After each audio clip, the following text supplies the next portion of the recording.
Hello, everybody, and welcome back to another edition of Call of Cthulhu: A Time to Harvest with our illustrious game master, Sean, aka Orange Asp.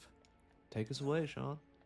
Hello, we got two new people with us today. As always, we got Gil and Tat who are playing two new characters because of the fact that the ones that they started out with met with very unfortunate ends last session, and we got two new people. Introduce yourselves, new people. Yeah. My name is Justin. I go by Click to continue.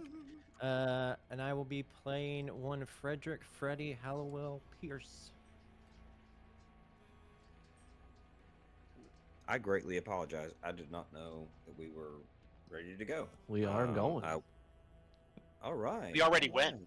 We've been I there. apologize. I went to go get something to drink, and yeah, sorry. All right. I'm back now. Yeah. Introduce yourself. All right. I am Aaron. I will be playing Arthur McTavish. He is a Scottish janitor who lives underneath the school. He has a severe lazy eye in his left eye that kind of dangles like a googly eye. He tries to correct it, but it always drifts off a little bit. So no one takes him seriously. He's pretty much crazy to everybody, but he he knows more than he leads on. All right. And we're going to kick the session off by everybody roll your luck. 3d6 times 5. All right. Luck time. We do that on the unit or in by hand. You can do that either way. I do take honor system. If you like, if you have math rocks you like using, go right ahead. Ooh, I like this man. I love rolling dice. All right, what one did you say? 3d6 Roll times 3d6 5. times 5. 65. 65. I got 75. Not too bad. Oh. All right. So that is now your luck. 45.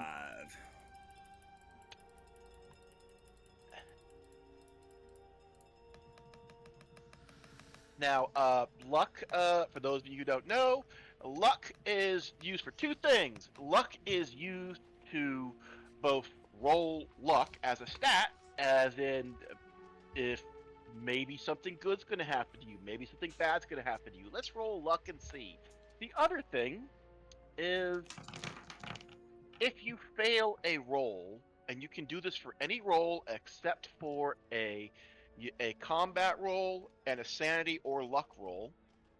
Um, um, um, you can basically deduct from your luck to buy a success if you're only a few points off. Let's say you are rolling against let's say you have a spot hidden of 50. You roll and you get a 53, which will only be a failure. You can deduct 3 points from your luck. Um, and um, and yeah, uh, um, that will turn it into a 50, which is a success. You can also deduct from your luck to buy a higher degree of success. Like you can buy a hard success. Be aware though, um, regaining luck is not frequent. Um, and finally, um, those of you who played through chapter 1, feel free to roll your improvement checks. The way that's done is you roll against your um, um, um, existing stat. If you roll over it, you can improve it. um, um, for skills, not attributes, and you Mhm. can and you can improve it by 1d6. All right, so I'm rolling a dex, a spot hidden, and a stealth. No, not dex, not attributes, only skills. Okay, so then I'm rolling a spot hidden and a stealth. Okay, I could have sworn you failed more than that. With that, I I got a failed a few. lot of the same things. uh, I got 1, 2, 3, 4, 5, 6. I got 6 total. okay, all right. So all you're So doing is you're rolling a d100 against those. If you roll over your existing skill, you can raise it by 1d6. And finally, one more thing to iron out. You guys can, if you want to, establish personal connections with any of the students or faculty that went on the ill-fated survey expedition that was in chapter 1.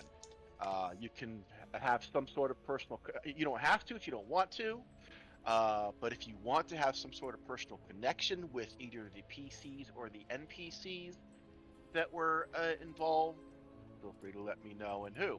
And if you want to know who they were, because two of you were not involved, just pipe in and I'll give you a small list. Okay, great. Um, yeah, I mean, I probably have seen. Are there any students that survived chapter one,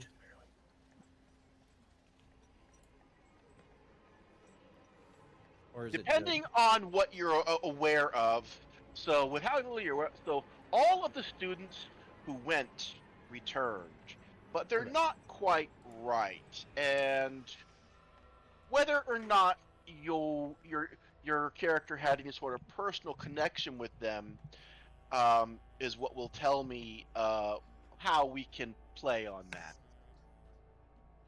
Okay.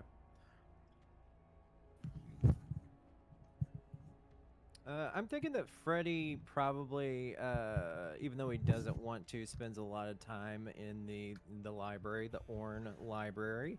So if there All was right. a student that had to be in there, or was probably in there quite a bit, I would say he would be a passing acquaintance.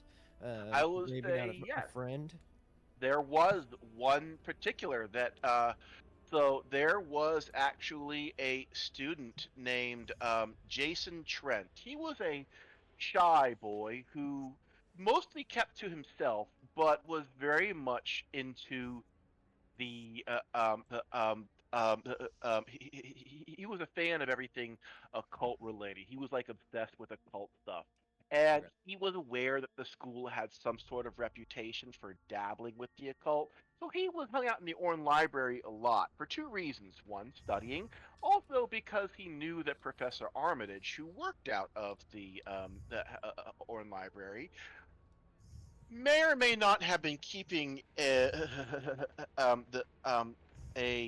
secret collection of arcane tomes. Gotcha. Okay, great. Yeah, then I would say that Freddy probably knew of Jason, maybe talked to him a couple of times, but Freddy's not really into the whole occult thing, and so that kind of might have put him off a bit. Okay. I'd say Forrest was friends with Joshua. Force Brother Joshua. Okay. All right. My last character's new friend. All right. And any of the others? Yeah, actually. So Larkin is who I'm playing now. Larkin Farewell. I am a up and coming photojournalist in a brand new field. Okay.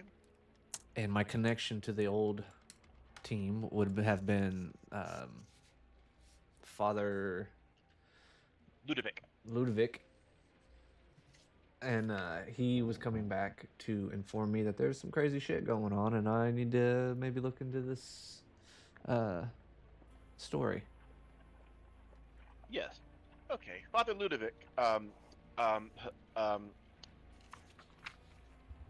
was who will now be treated as an NPC, was a player character who he was a religious studies professor over at. I mean, he is a religious studies professor who initially went along with the expedition, but due to reasons that were unknown at the time, he received some correspondence letting him know to come home in a hurry, right before everything really started to go to shit. How convenient. So he managed to come home not weird. Not weird at all. And um finally, uh let me see. Bale, uh, uh um um uh what's your character's name? Arthur McTavish. Arthur. Let me just change your name. Okay. And uh and uh did you have any tie to them? You don't have to. I honestly I would say no, just for narrative. Okay. Since I don't understand, I wasn't there for the first one. We'll just kind of start fresh. Like he's just the janitor. He just has kind of his own studies, but he doesn't really keep track of the students and things like that. You know what I mean? Mhm. And I want to make everyone aware that there was a way to get out alive, and only one of that whole scenario.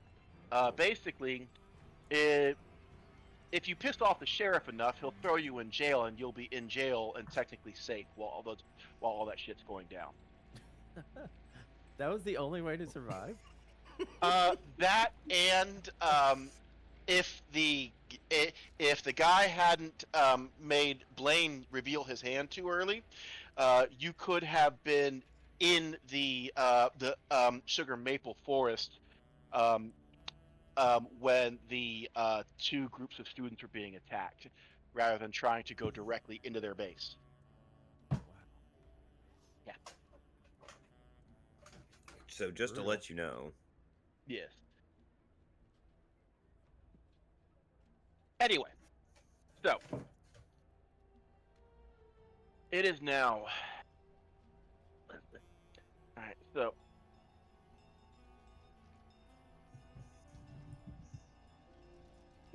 we're. It is now back to school, and it is essentially the very, very next day after the students have returned home from that trip, and it was a group of students. Um, um, those students were Clarissa Thurber, a chemistry major, who was a beautiful, very feminine, very strong-willed African American woman. Um,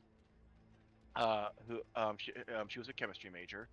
There was Harry Higgins, a young geology major who was a practical joker. He was that kind of guy who thinks he's funnier than he is, and tends to play jokes that go a little bit too far. But he's a good-spirited guy. Jason Trent, a shy young boy who's short, skinny, always kind of keeping to himself. Those of you who knew him personally would, or at least have talked to him, know that he did tend to open up when you were talking about anything occult related, because he was just obsessed with it. Lewis Gibbon, a botany major who was something of a ladies' man, or at least he thought he was. Whether or not he actually was, that's kind of up for debate. Um, uh, he's not quite as smooth as he thought he was. Um, um,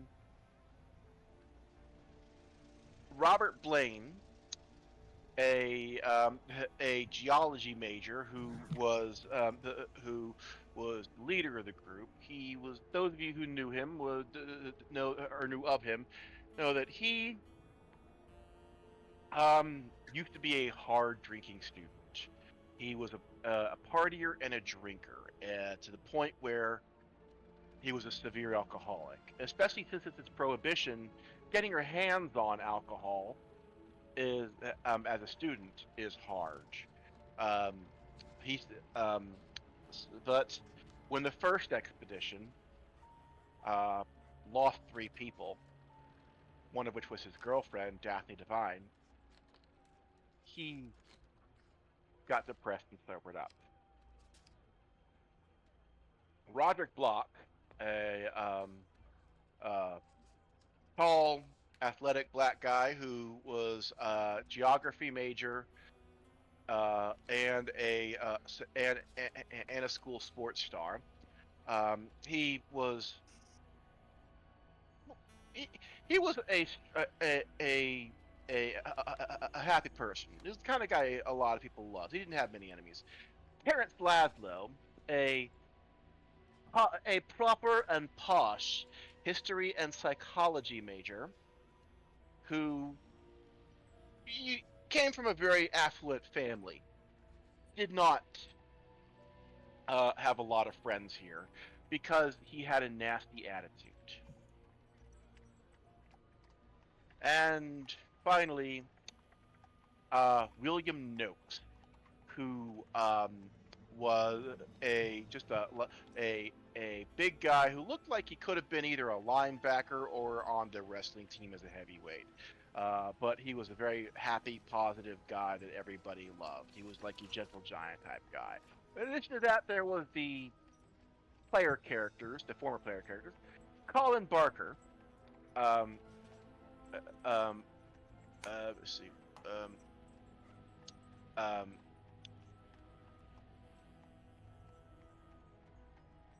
who was a petroleum engineering undergrad student. Joshua Wilson, a young black archaeology student.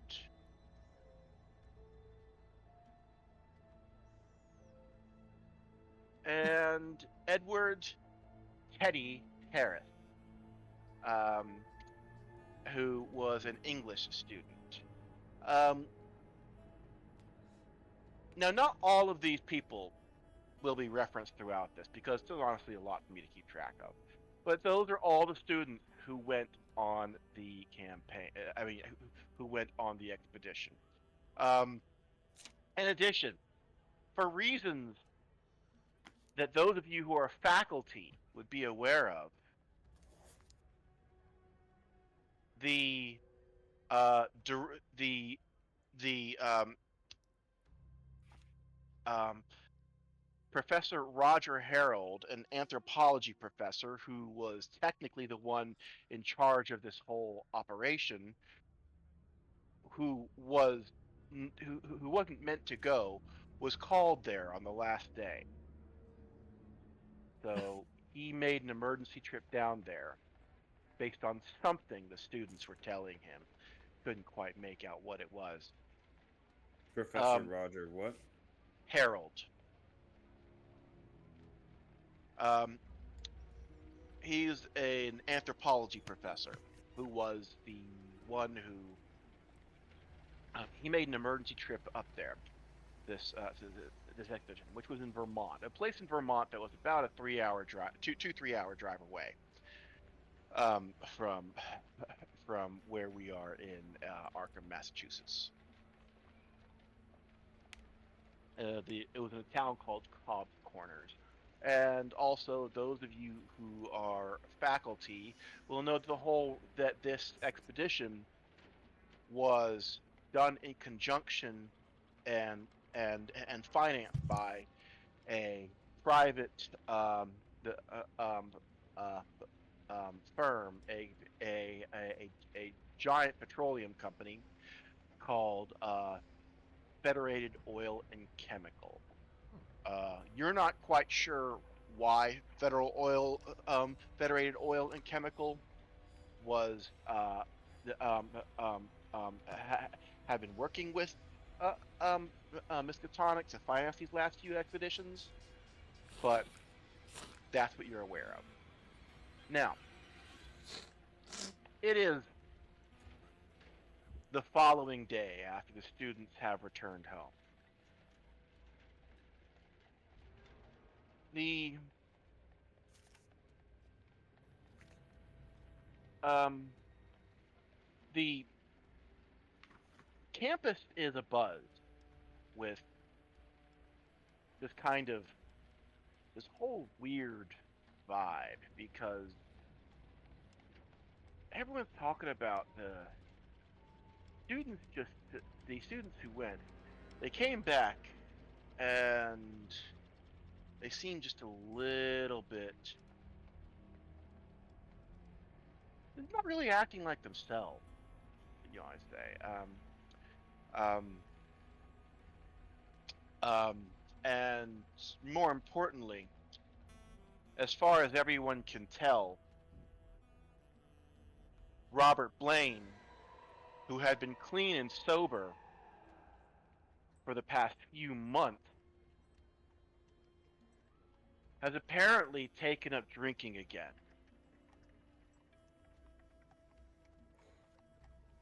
It's a very hard habit to break.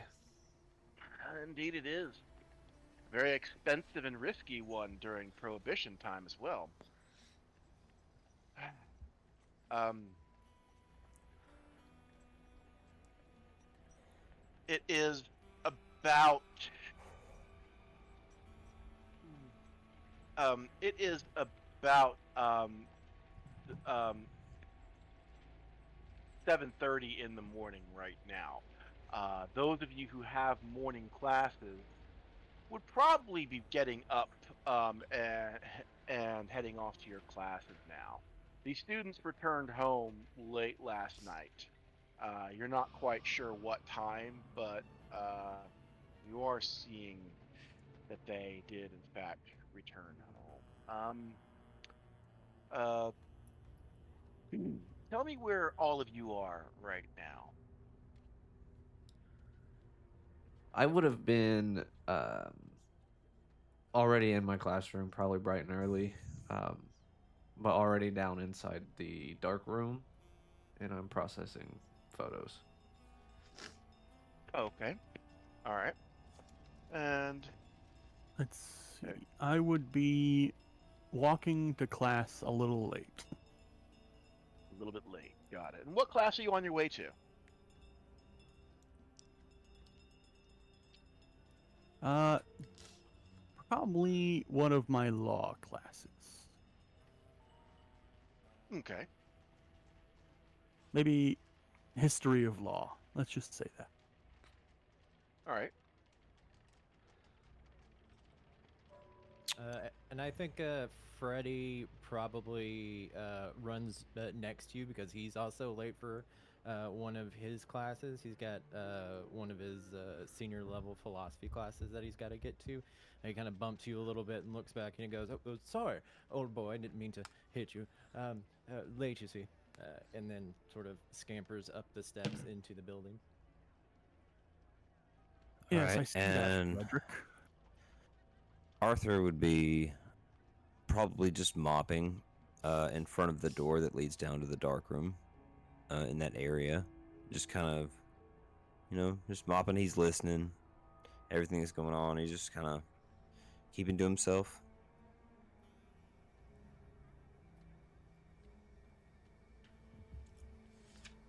All right. All right.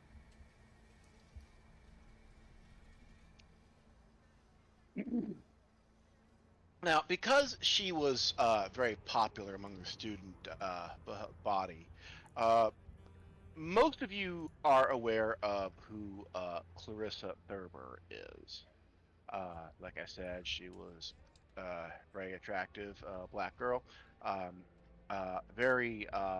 She kind of was the uh, the the good at everything uh, person. She was pretty. She was athletic. She was smart. She had an interest leaning toward sciences. Um, and she'd always dressed very, very, very popular. I'm sorry. Very, very, very. She she cared about her appearance. She dressed well. She dressed in nice dresses all the time. Um, um, she those of you who are running through the halls right now on your way to class, you notice her.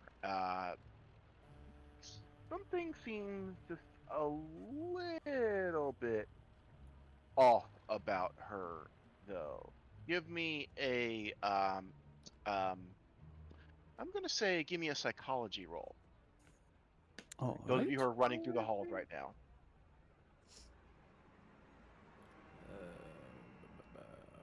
Where is my?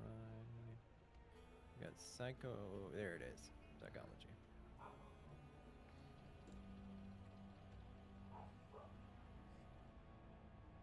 So, 65.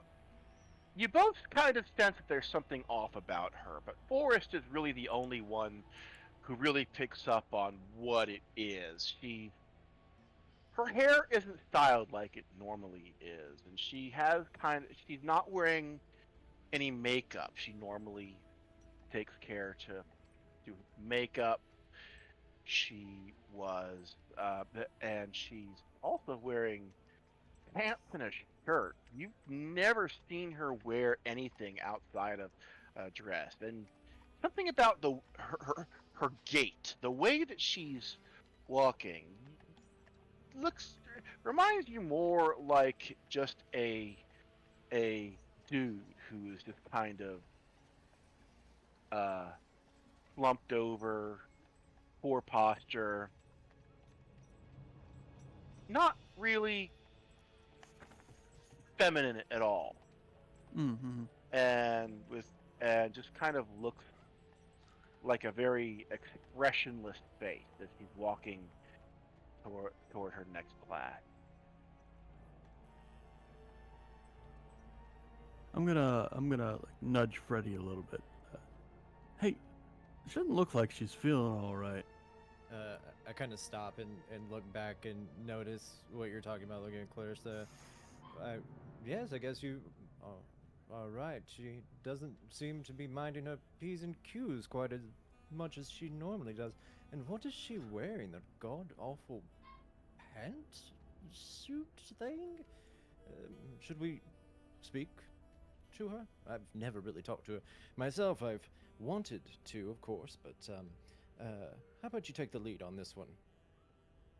Well, she just did get back from the trip, so maybe it's just tiredness from the travel.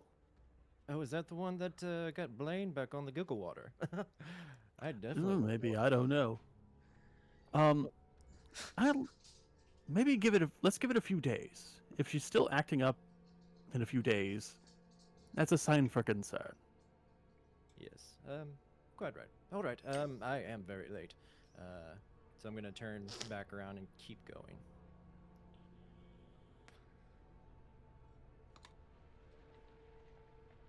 And none of you are near the library right now, correct? Nope. I don't think Okay. I am. All right. None of you are near the library. Okay. Um,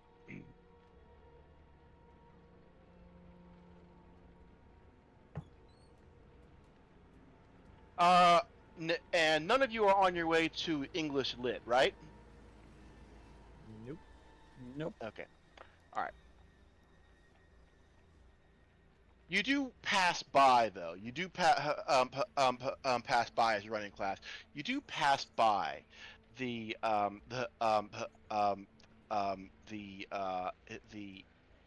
English literature uh, um, uh, classroom, and you see Professor Albert Wilmarth um, um, giving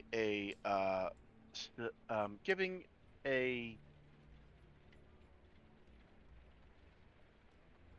a lecture, and standing by his side, assisting with him, is a man who only those of you who hang out near the library a lot would recognize as as Professor Henry Armitage.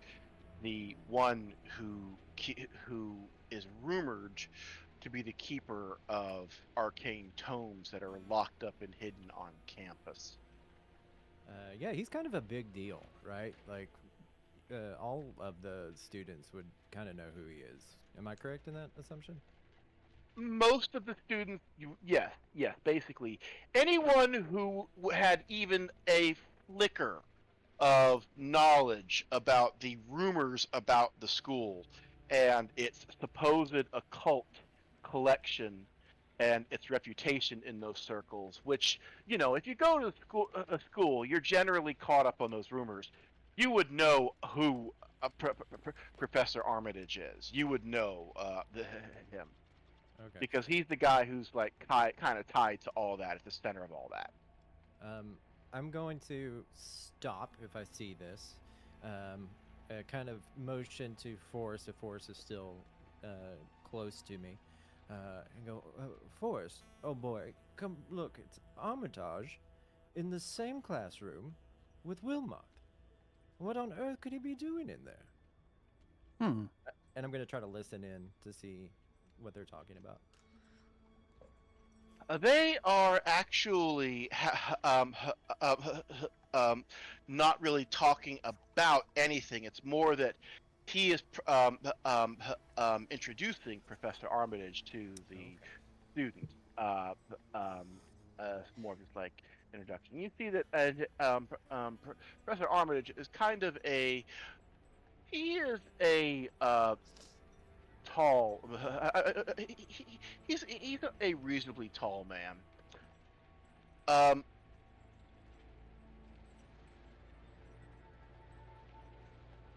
No, kind of balding, kind of and a little bit of a mustache.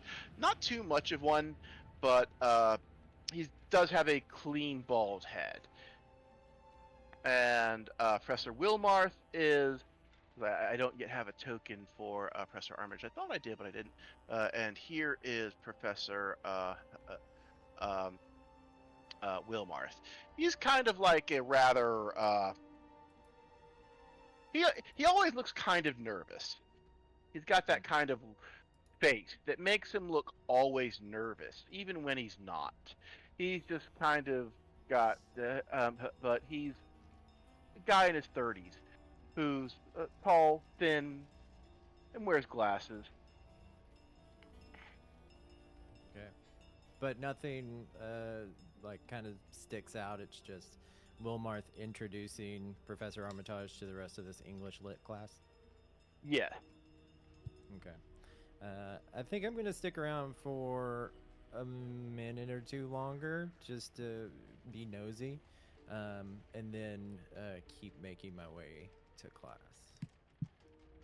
Okay. And meanwhile, we're gonna down to our janitor. I want you to give me a spot hidden, Mr. Well, where are you right now? You said you're right outside of the dark room? Yes. Okay.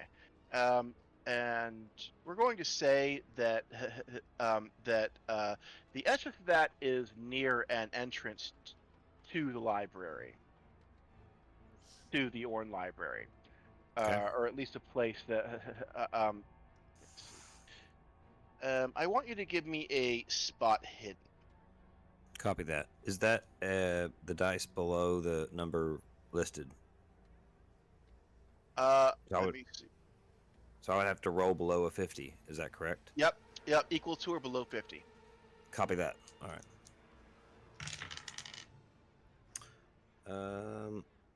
That is a fail. All right. How much did you fail by? 72. Okay. You have the option of using 22 points of luck to make that a success, which I would not recommend. Or you have I'm the not option gonna- of pushing your roll, which means that if you can narratively justify it, you can re-roll, but there's going to be a consequence.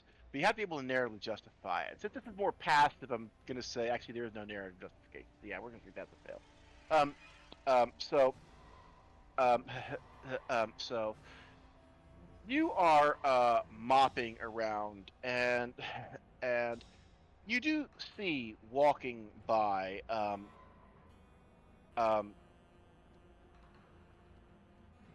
eh, let me see 1 second.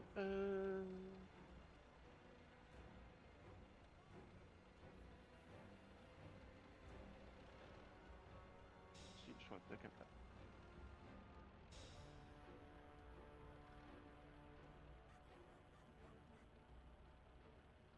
So you see what looks like a person who you recognize as Jason Trench, the one student who was always hanging around the library. You see him kind of just sitting outside the library, not really going in, just kind of sitting out there. And give me a psychology roll.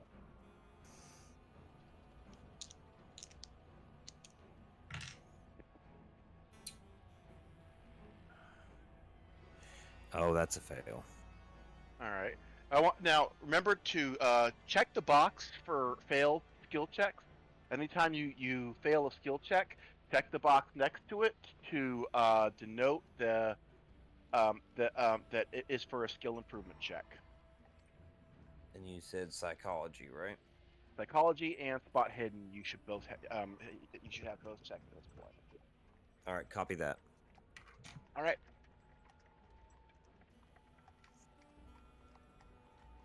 So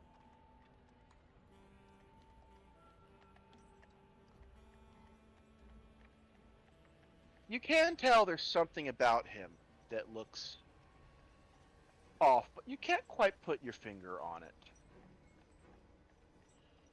Hmm.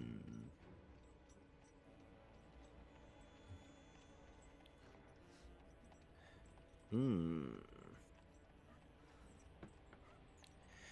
Hey, what's the problem, boy? Are you not walking in? Huh? Oh, no, I'm just, you can just, he, he's talking like you caught him off guard, like he was not expecting to be approached. Um, he's clearly having some time, trying to put together an answer. Oh, no, I'm just here, just, just, just resting. Hey, whatever you say, boy. He just keeps kind of shoveling on. All right. Um, uh, and finally, Professor Larkin Farwell. Yes. Um, where said that you are in the dark room, developing some photos, right? Yes. Um, what were they what were you taking pictures of? Not necessarily my photos. These would be ones that the students had taken of just the grounds of the school. Okay. Um, yeah. And how long ago were these pictures taken? Was this something that would have been? It would have been recent ones. Probably Okay. what they turned in on their cameras last class. All right. Okay.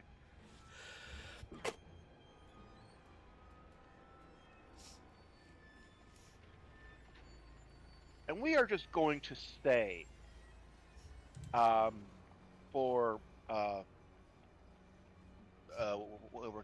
we're just going to say that that both Harry Higgins and and Terrence Laszlo happen to be in your class.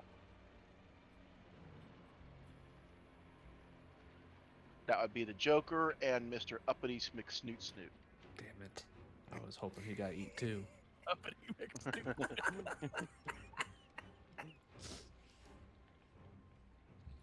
Which is probably the two you wanted there the least, right? Terrence mostly. Nobody likes Terrence. No, nobody likes Terrence. Not a soul. nobody likes him, and he doesn't like anybody because he thinks he's better than everybody else. Well, you know what? Yeah.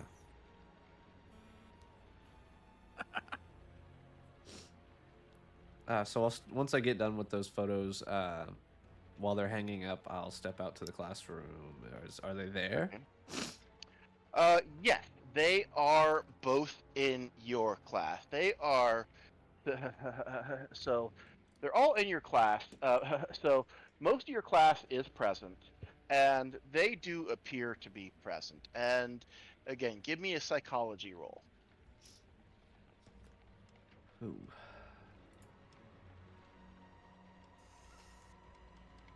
Hmm. There's no way I pass this. Oh my gosh. Not only do you pass it, Yeah. the dice hath spoken. Hard success. Dude, that's freaking amazing. All 5 right. under 10. Jeez. You immediately jumps out to, at you that there's something very, very off about these two students. Um, um,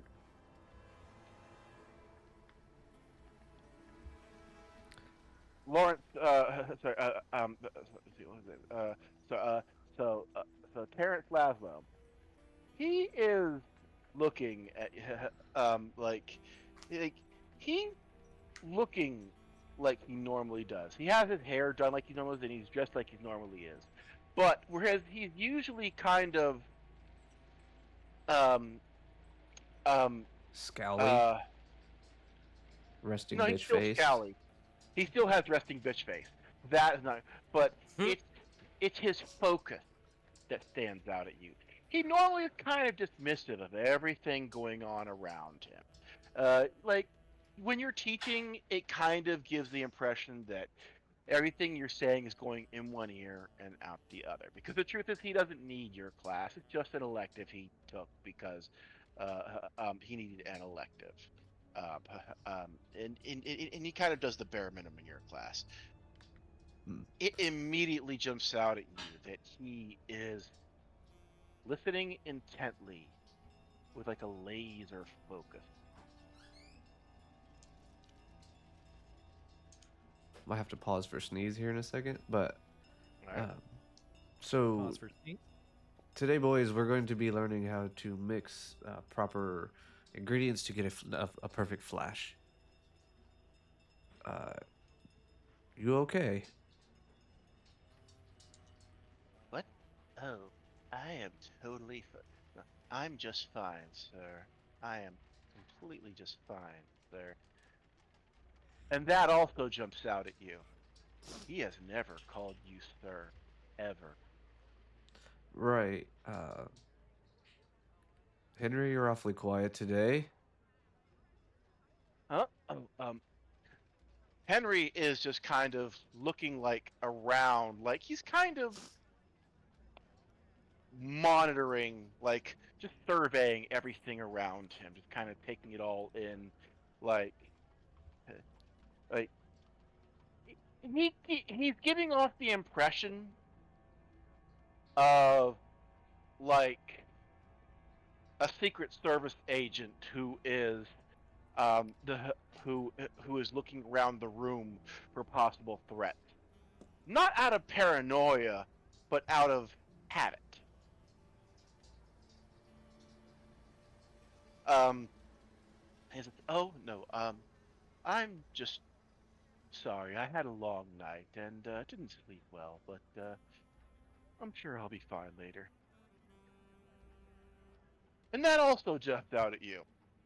No snarky reply, just a short, I noticed that serious your reply. your last assignment photos they weren't as voyeuristic as they usually were. It's Huh? admirable. Um, well, he has not actually taken any photos yet because he just arrived late last night. Um, so he has no idea what you're talking about, because he was on his trip, and he's just kind of like, what? I well, I must not have been feeling totally fine, uh, but I'm sure I'll get back into the swing of things. Don't you worry, sir. Right. So today we're going to be mixing our magnesium for a perfect flash for one of the larger cameras.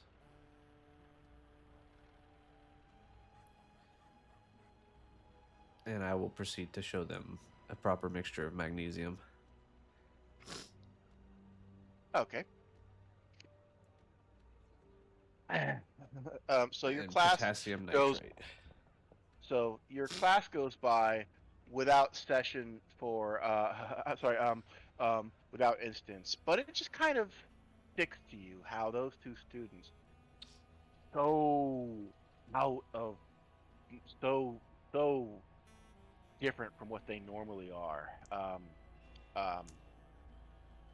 and especially Terrence Laszlo. Where's the uppity, snooty Mr. I come from Connecticut money? Mm. I will send them all with a school purchased Houghton Ensign Roll 120 roll film Rolleiflex camera. It's a little Okay, square box wrapped in leather that kind of pops up for a little small flash. all right. It takes the photo on a steel plate.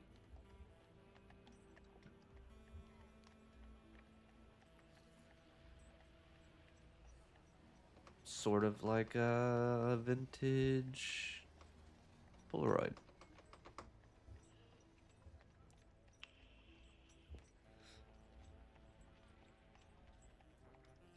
Do any of you have any medical, any medicine classes? Any No. of the students? Oh. No, I definitely do not. No. No. Additionally, would either of you have been taking any botany-related classes? I think probably botany. I think, yeah, I think Freddie would be into the natural sciences a little bit. So, as you were going through the day, you noticed that Lewis Gibbons, the one who was a ladies' man, he was a botany major. He was not in your class today, and students were talking about where wasn't it? They came out. Apparently, it came out that he put in for a change of major, and he couldn't wait for the end of the semester. He wanted to do it in the middle semester. Um, he um, he changed to medicine. Interesting. Do you know what year he is? Is he a junior or a senior? Let me see.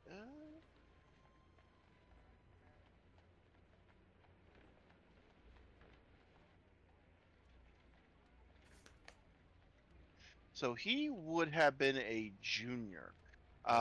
He started out as pre-med, then switched to botany, and apparently, as of this morning, switched back to pre-med.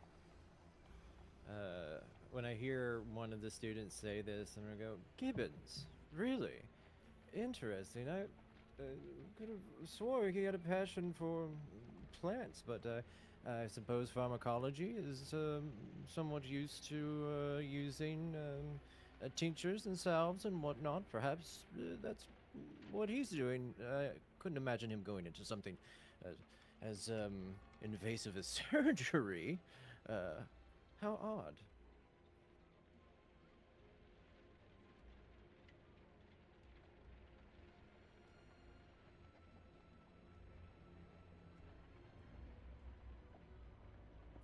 And with that, you hear reply.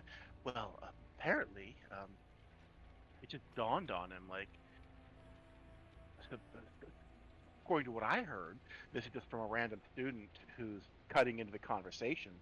Um, he apparently just got the bug to go back to pre-med, and it's weird because he said he had no passion for medicine, which is why he switched to botany in the first place. It was only his family pushing him into medicine.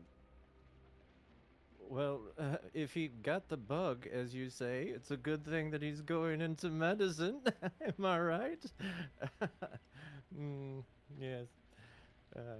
And I go back to pruning my little flower. Yes. Oh, No, yes, no. Yes. no. Like his picture in his person is perfect. Just saying. Yeah. Freddy is. No. Uh, um, so Frederick Hallowell Pierce, I like it. And as the day goes on, and you start moving with the schedules, you start to get toward the portion of the day where a lot of people have like free periods scheduled. You have some time in between classes. Uh, um, um, you can go to this is a good time to, if you want to go to the library, you can go to the library. If you want to go get something to eat, you can go get something to eat. Uh, um, it's basically like, you have about like an hour or two in between classes, basically.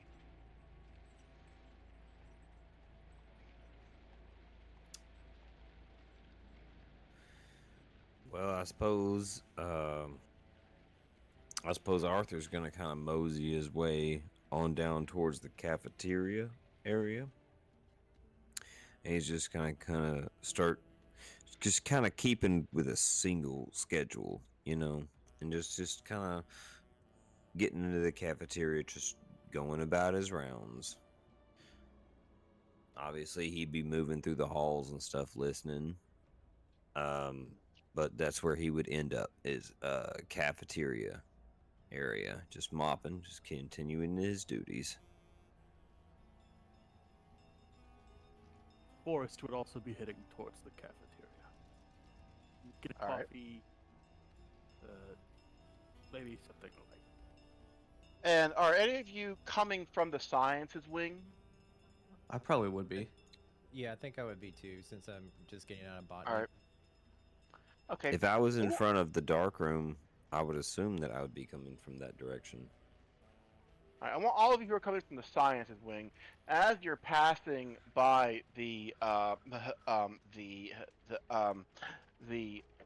office of Professor Ashley Learmoff, who is the metallurgy professor. I want you all to give me a spot hidden. Spot hid.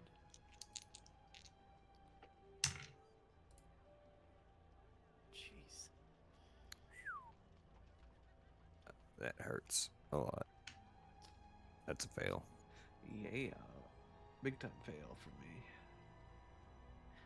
I'm actually gonna use 3 luck and make that a success. Okay. Bring my luck down a little bit.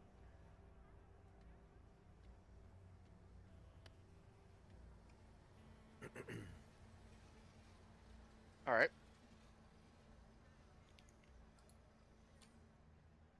So those of you who succeed at that, and you have a hard success, Freddie.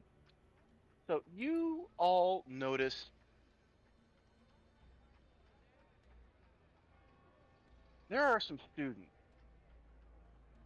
that are kind of gathered around in the general vicinity of Professor Ashley Learmoff, and they are trying to do everything they can to seem inconspicuous, but you can clearly tell that they are trying to. Uh, but you're clearly tell that they kind of are paying attention to him specifically. And Freddy, you with your hard success, you notice specifically that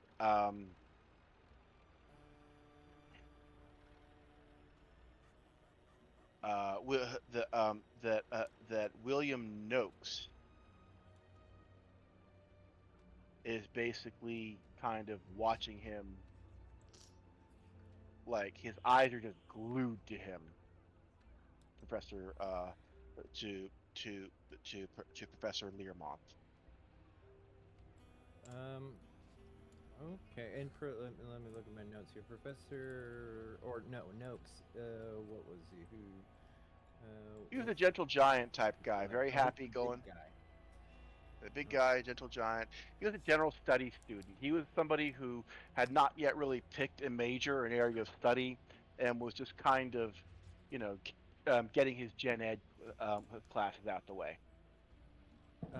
Okay. I'm gonna walk up to him and kind of nudge him a little bit and go, "Noakes, oh boy. Sorry, I'm keep my voice down a bit. What has you so enraptured by the good professor over there?" Wait, what? Oh, oh, oh, and he definitely looks like you caught him off guard. It's, oh, nothing, nothing, just nothing, and then he starts walking away. Oh, And goodbye. and I want you to give me a psychology roll as well. Kadook.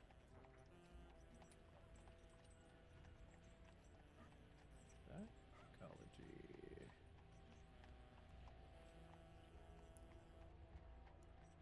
Darn it. 58 over 40. Okay. Well, because you got a hard success on the previous roll, I'm still going to give it to you. You can tell he's lying. Okay.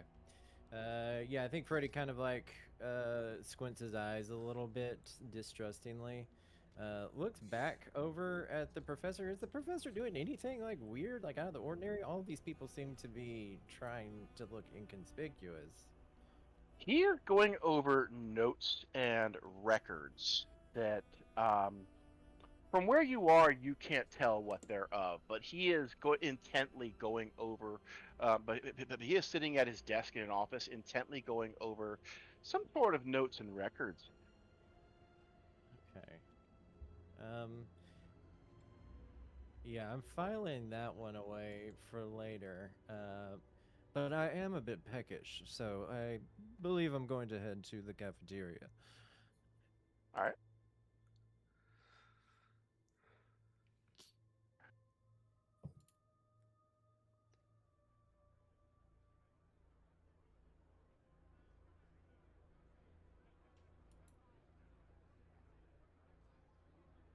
It's about to get real, y'all. Everybody going to get a sandwich. Guess what? It ain't a sandwich you getting, boys. It's a Cthulhu on rye. Nah, bruh. It's a Cathamich. Gear up, Buttercup. He's coming for you. Oh, get up, mate. He's coming for you. He's gonna get up way deep in there to the bottom line, right where you can't feel your ass anymore. You started out Irish and then went Scottish. Be warned, they're identical. They're identical. As a Scot, I can say that. They're almost identical. Are you gonna get a The yard Irish are way too, like, selection on that? happy. That's kind of how it works. Like, the Irish are happy and Scottish are angry. Like, if you want to change the dialect, that's kind of how you do it. Like, Irish is very happy, and then Scottish is very angry.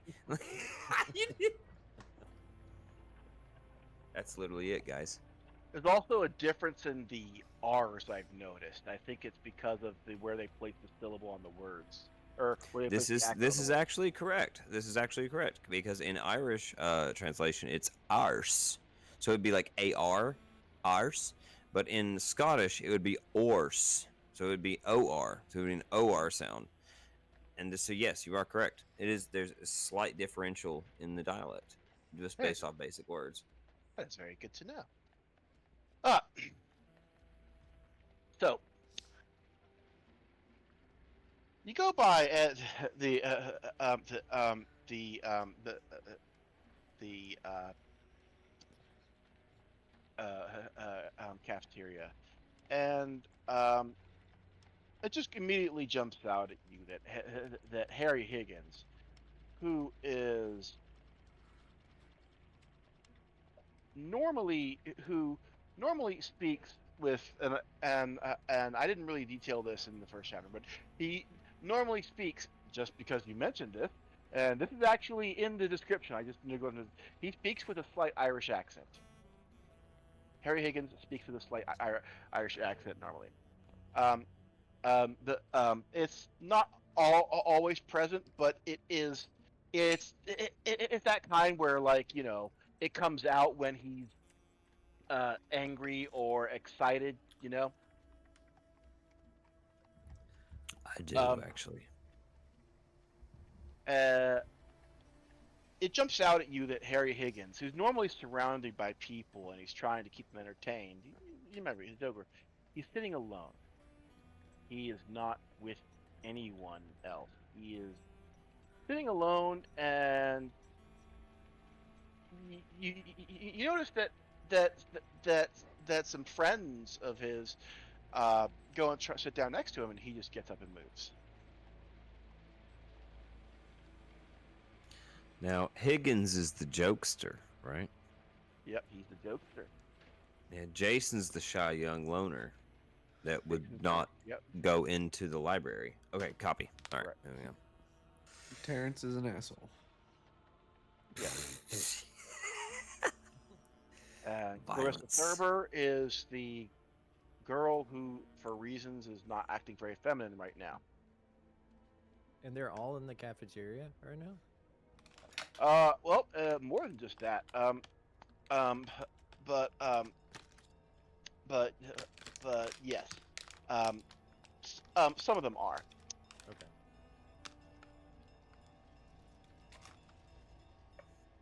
Sorry, guys. I picked the trigger spot. Meanwhile, none of you are in the library, right? No. Nope. Mm-mm. Okay. All right, I'm just gonna say that for when anybody decides to go to the library. I suddenly feel the urge to go to the library. So strange. The books And are calling me. And you see Harry Higgins just get up and start to walk away, and he's got a weird kind of, almost like a. There's something about the way he's walking that just give me Just snap a would picture of him. he hears a click of a camera, and he looks back at you and he just kind of gives this kind of glare, and then he just keeps walking. Um, and something about the way he's walking that seems regimented, like the way that people walk when they are kind of like in like almost like a military march. Not quite, but almost. Asp, I'm gonna clock this, because I'm literally just mopping in the corner, but I'm gonna clock all of this. I'm watching all of this. All right, and because you you are seeing so you are seeing him walk away, and there is and you hear him muttering under something under his breath. Give me a listen roll. Copy.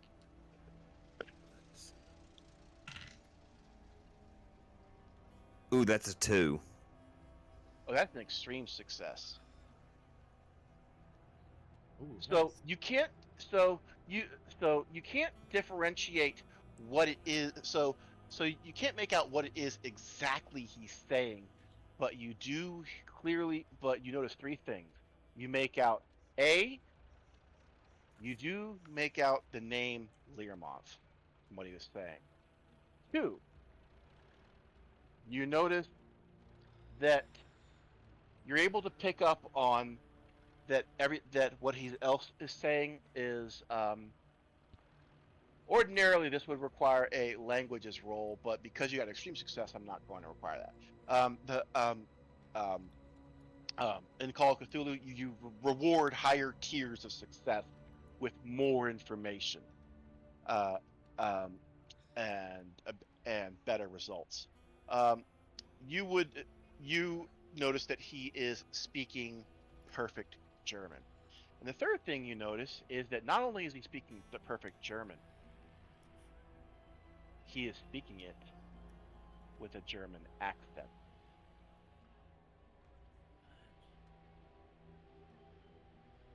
To nobody in particular, just kind of like he's What was the trying to first thing? Learmont? Learmont? Learmonth, Can you spell it? Professor Ashley Learmonth, Learmonth. He is the professor who the students were just um, um, um, um, saw them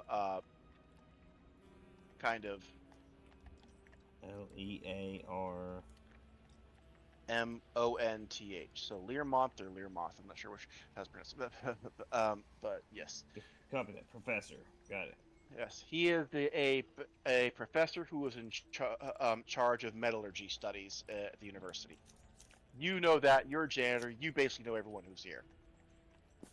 Copy that. He is I'm just making sure I don't outspeak, right. so I'm trying to get these notes Right. right. All right. Right. Continue.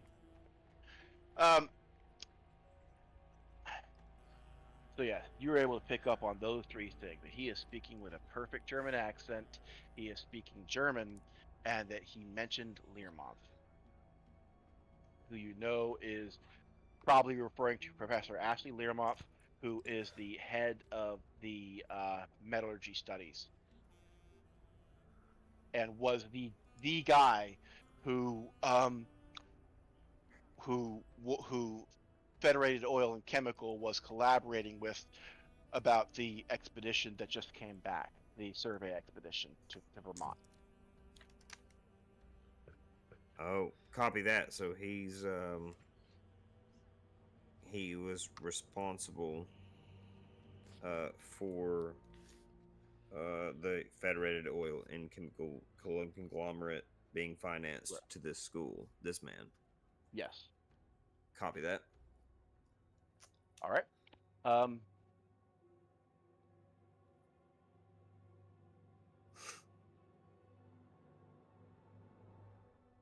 Yeah, so I would think that like if I can, Freddy is like standing there in kind of the lunch line. He's just got an apple.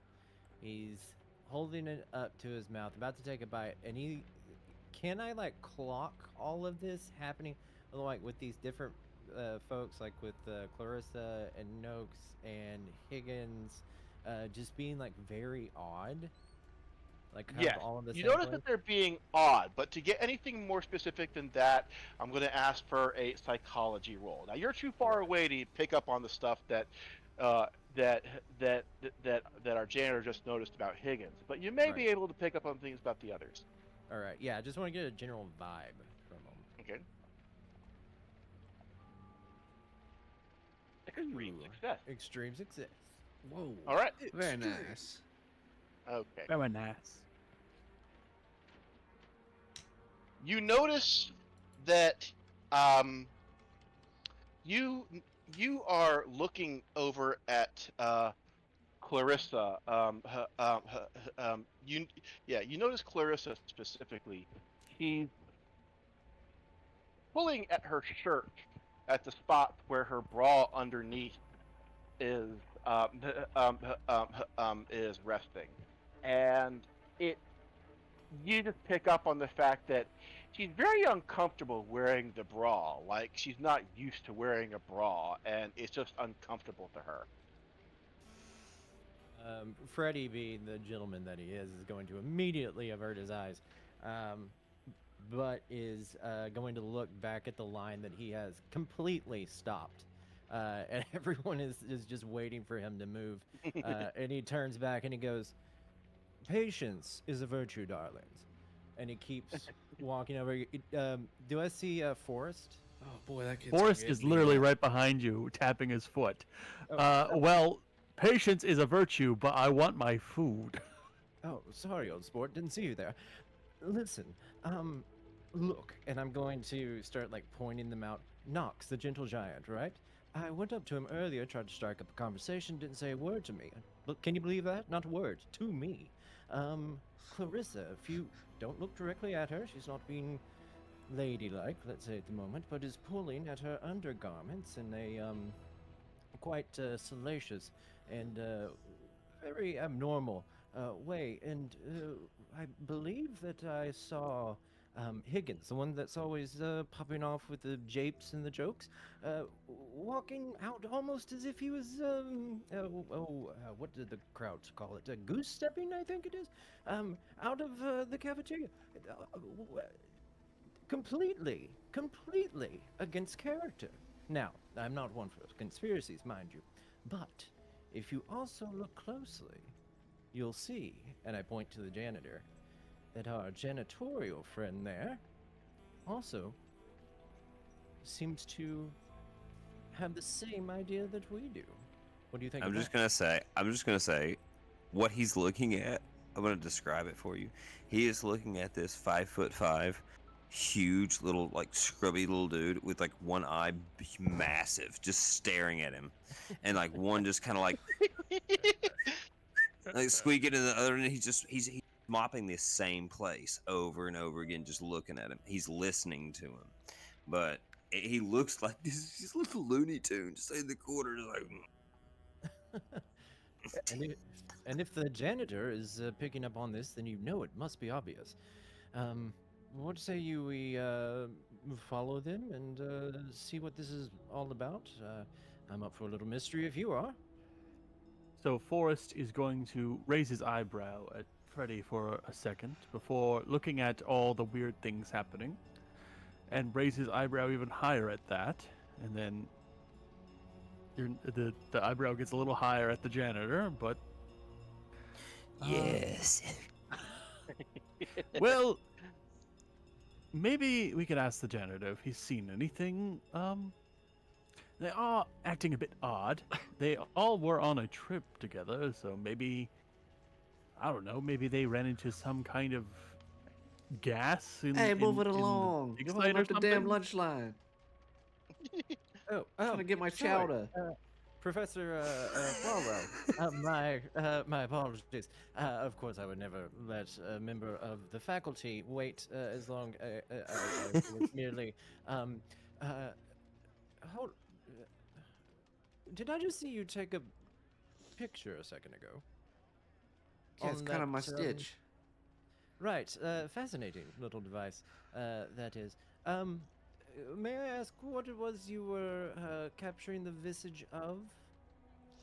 Oh, just one of my students.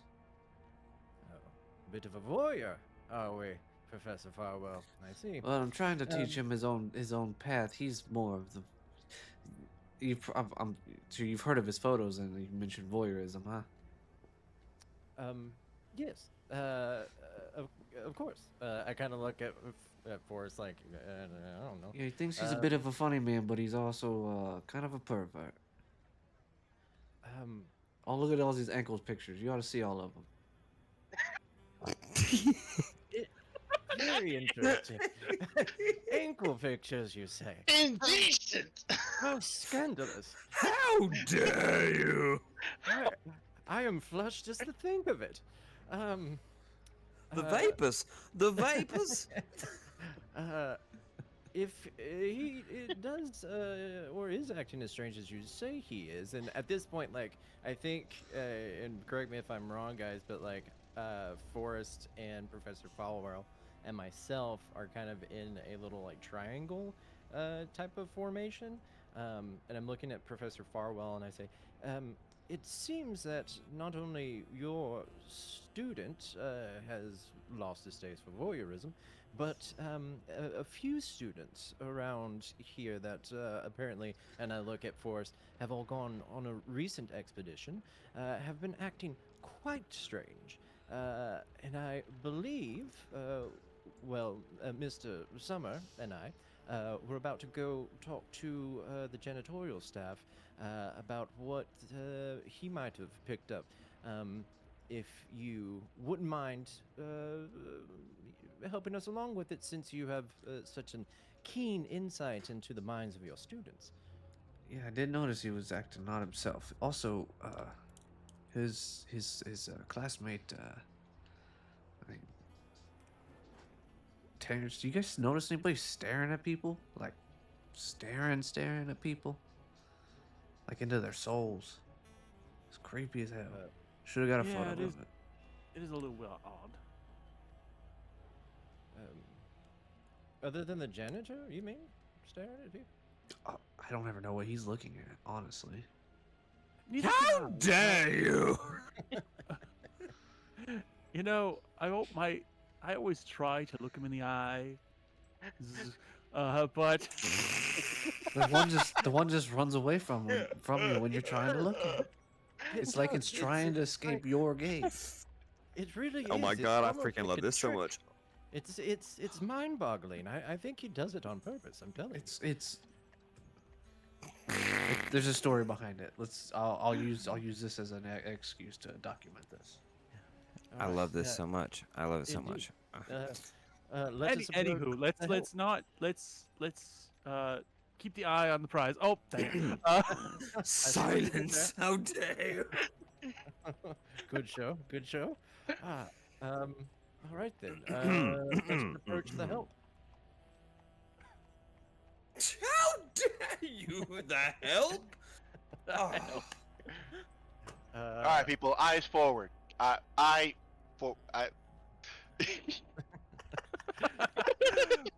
Let's go talk to the janitor.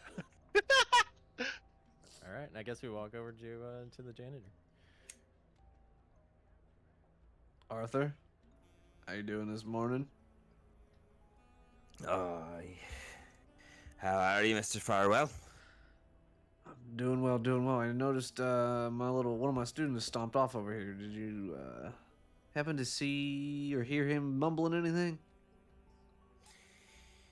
He was just kind of mumbling to himself, if you ask me. It sounded like he was speaking a wee bit of German. And I gotta say, he had a really good accent. You know, you don't really hear that much with people learning it. Interesting. Right. Not only stepping like a German, but speaking like one as well. Interesting. I mean, I thought he was walking weird. I just thought he had to shout himself. I mean, I have heard of him doing that before to get a rise out of a couple of folk, but I thought that he'd make more of a scene if he had done it here. Hey, I've listen, seen- man, when I've you seen gotta that go, s- you gotta go. I've seen that stitch of his several times. Well, what say we tail him? Yes. You're on your own on that one, lad. Oh, come on! And I'm trying to follow the eye, and you guys can see my head like actively trying to follow. Your like, head's just it- tilting. Yeah, just back and forth, up and down. You must have some sort of interest in all of this. And what? Something caught your eye? Something caught your eye. Go I look ahead. away really go ahead. quickly. No, not at all. I simply I'm just messing with you. He punches him in the arm. He's like, you gotta chill out a little bit. I laugh through the pain. You can see that I'm wincing. It hurt. Um, so do you guys want to go after him?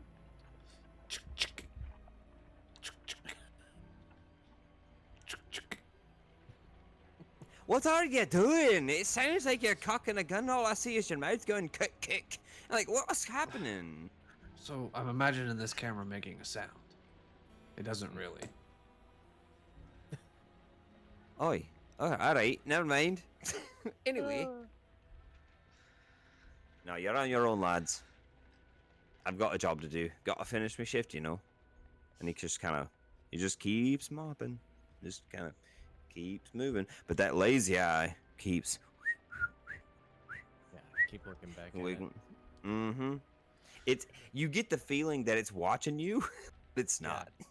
Really unnerving. It's very unnerving.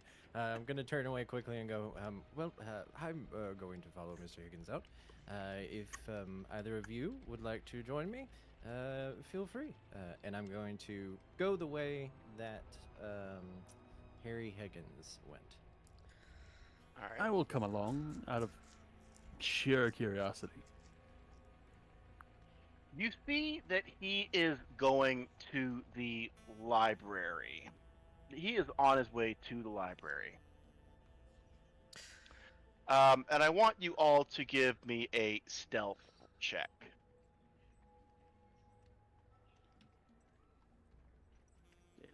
Nope. Nope. Nope. Nope. Nope. Nope.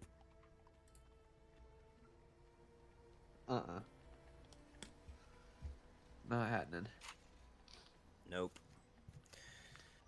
None of us are very stealthy. No, I could spend the 3 luck, but since we all failed it, yeah, I'll keep it.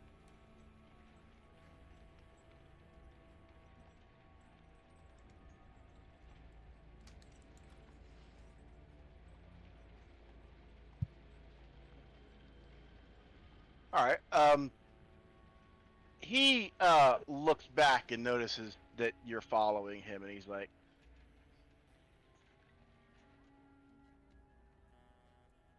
"What are you? What are?" Again, the German accent comes out at first, and he stops himself. What are you guys doing? Simply going to the on, old boy. It appears the same as you. If of course that's all right with yourself. I don't know why you would have a problem with it. Well, I suppose that not. It is a publicly accessible place. And I don't believe I need any sort of explanation to you, young man, to use the school's facilities. And I'll walk past, go ahead and head into the library ahead of them. All right.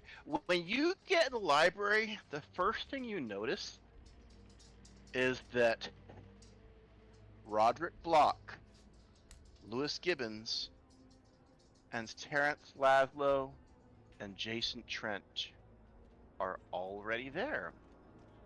And they appear to be just sitting there, either reading, going through the shelves, or anything. And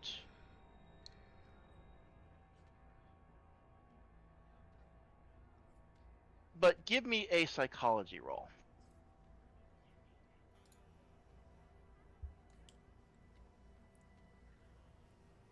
Can only happen once. Yep. You know, I'll also let you do library use if you want. I'll let you reroll as library use if you want to. Library use?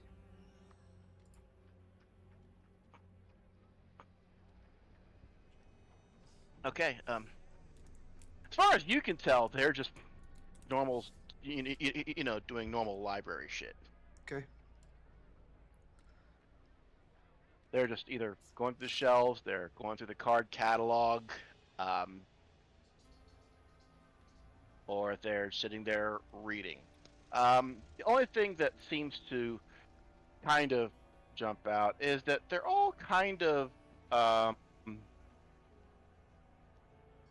um, in the general vicinity of uh, of Professor Henry Armitage, who is who appears to be on the phone talking to uh, who is in another department. Somebody who you can't tell from here, but it Right. seems to be a rather intense conversation. Not heated, but as though they're talking about something of grave importance. Who was having that conversation? Henry Armitage. Okay.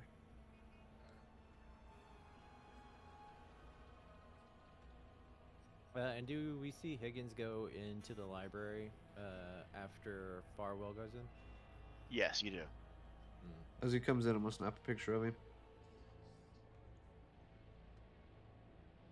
As you snap a picture, everybody in the library hears the click and just immediately just looks at you. I'll raise my Not camera. just the students who I mentioned, but just everybody in there just looks at you like you just committed a grave library sin. Yep. And as they're all staring at me, I'm gonna slowly lift my camera up, look down into the crystal, and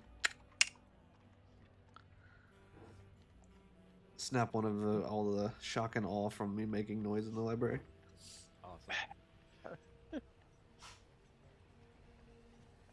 That would be a badass picture too, I think.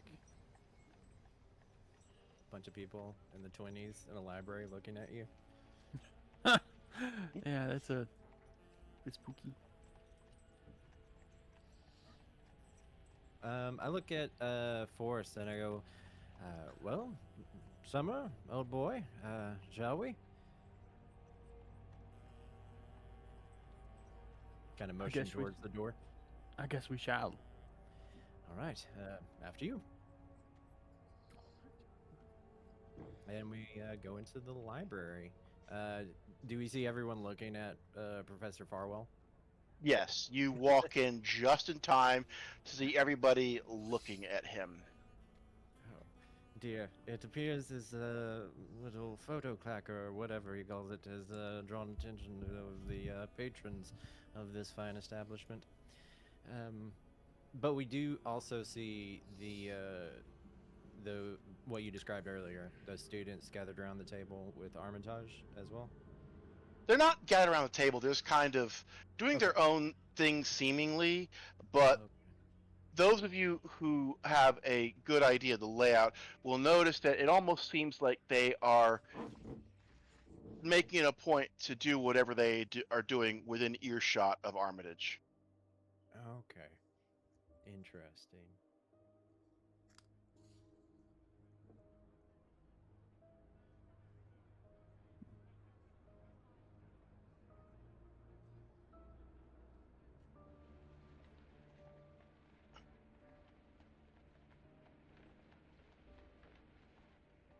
And suddenly, behind you, walks in William Noakes, the gentle giant dude. He kind of like pushes past you a little bit and goes straight to the card catalog. Noakes, good sir. Well, don't have to be rude about Oh. it. Sorry. Come on. I kind of flatten out my my vest and my coat a little bit and sort of arrange my cravat like he really messed it up. And just I'm keeping an eye on him.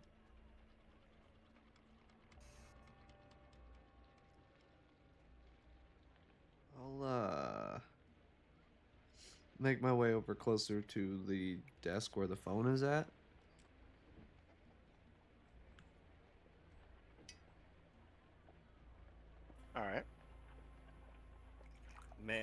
ask where the janitor's closet is? A janitor's closet would be so the library is a 2-floor affair. The janitor's closet is on the first floor. If you basically, if you were to walk, there's a um, a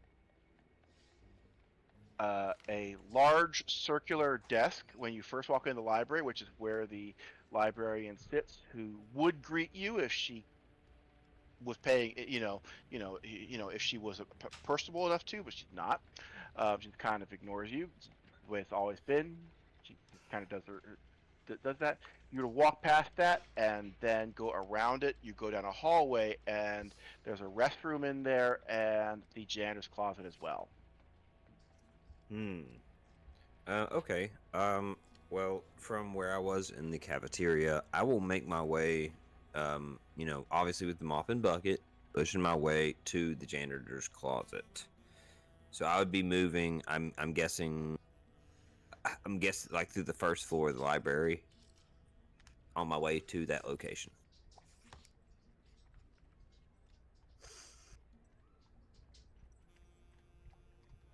All right.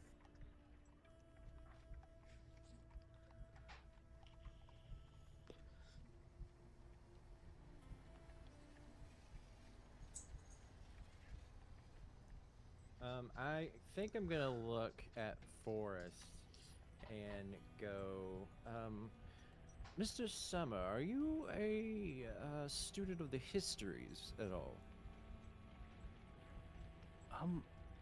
I've dabbled, but my area of expertise lies more in law than history.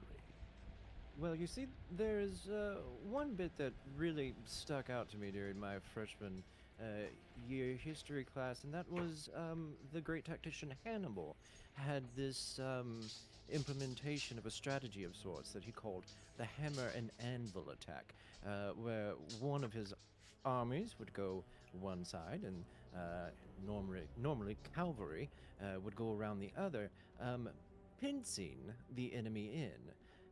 I look over at this kind of like gaggle of students that are acting strangely, and I go, would you like to be the hammer or the anvil?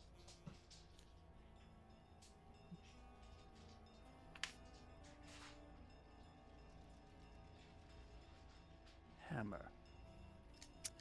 Anvil it is, good boy. And so I kind of like slowly make my way within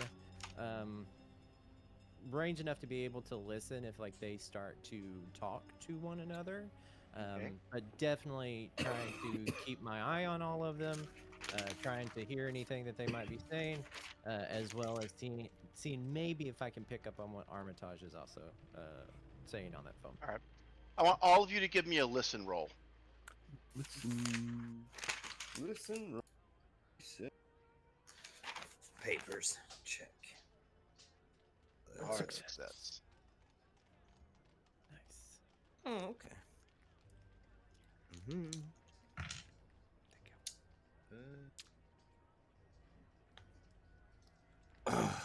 Fail. Rolled a 90. Oof. How does the guy with the best ears here fail on a listen check? I don't want to hear it. I don't want to hear it. Good, because you didn't. Yeah. Damn it. Nice. Ugh. All right. So those of you who passed your listen check, looks like only one of you, and that one got a hard success. Yeah. You're able to discern that he is talking to Professor Wilmarth, who is a very close friend of his. And you also notice that Roderick Block, who normally has a very cheery expression on his face, looks very sad, depressed almost. He is listening intently to their conversation, which appears to be about the expedition. You can't quite tell what it was.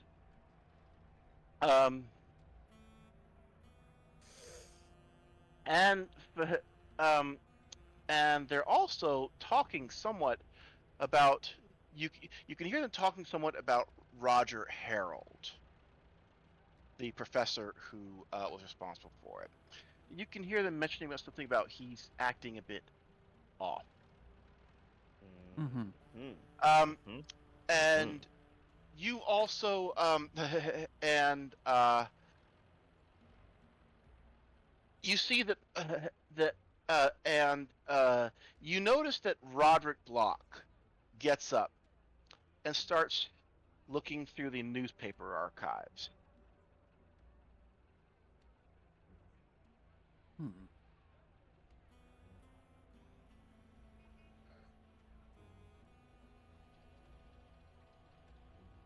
I'm gonna get a little closer, see what Roger's looking at. Give me a stealth.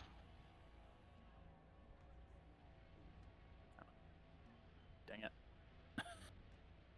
You want to re-roll or to push or buy the successive luck?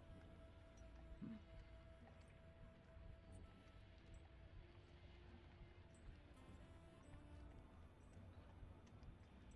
No, no.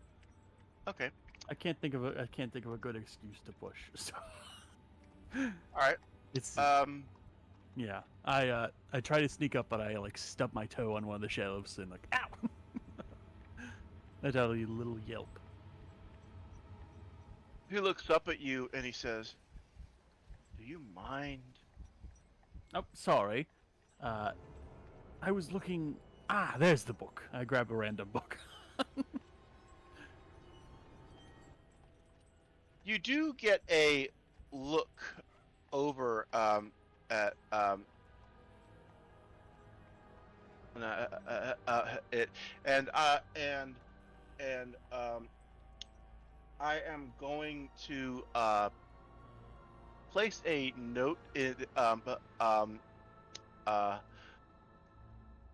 in the I'm going to place a handout in the notes that is for your eyes only, so please nobody else look. Oh, I mean, I guess you can if you want to. It doesn't really matter. He's probably going to make you aware at some point. But you notice that he is looking at a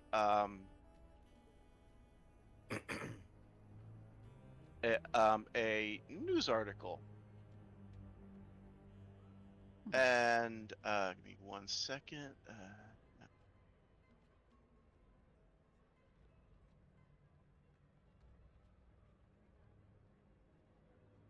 See.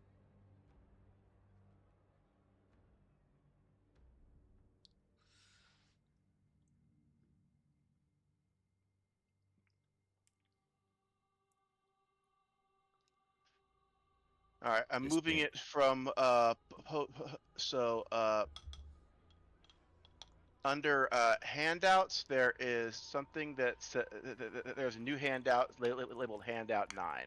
I want you to take a look at that. And so you get a brief glimpse at that article. It's a short article, so a brief glimpse is really all you need to get an eye of what it says. And you see as he's reading it,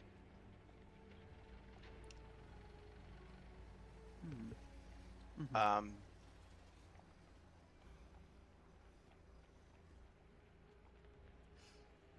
he just kind of looks down and gets a somber look on his face.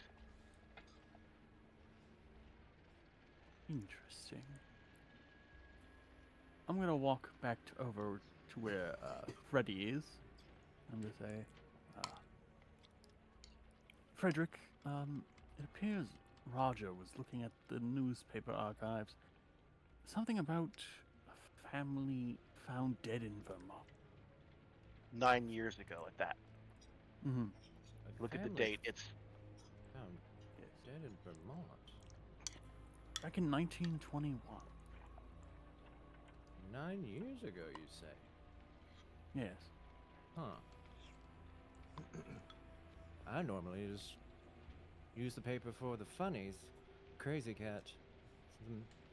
Hilarious. But, why would he be researching a dead family in Vermont from almost a decade ago? Did he put the paper down? Did he take it with him? It seems he was just looking at it and then got really somber after looking at it. And then you see him get up and then just walk away, like kind of like very upset walk. Did he leave the paper? Yes, he did. I'm You gonna can all look see at- it now. It is under handouts, handout 9. Okay, awesome. Yeah, I'm gonna go check it out. The access handouts are under notes.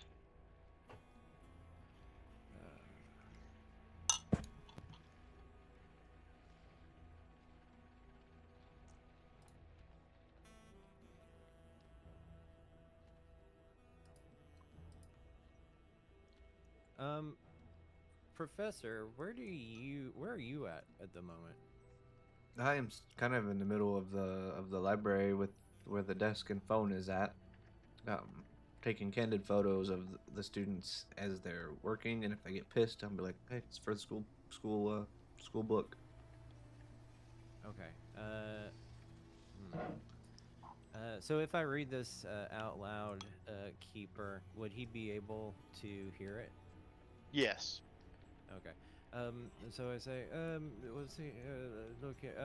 June 12th, 1921, Bennington Banner, local, family found dead in Vermont. Yesterday, the bodies of Lou Ann Clark and her two sons, Simon and Samuel, aged 9 and 7 respectively, were found at a campsite at the base of the Green Mountains. Police speculate the family had been murdered over a week ago by an unknown assailant.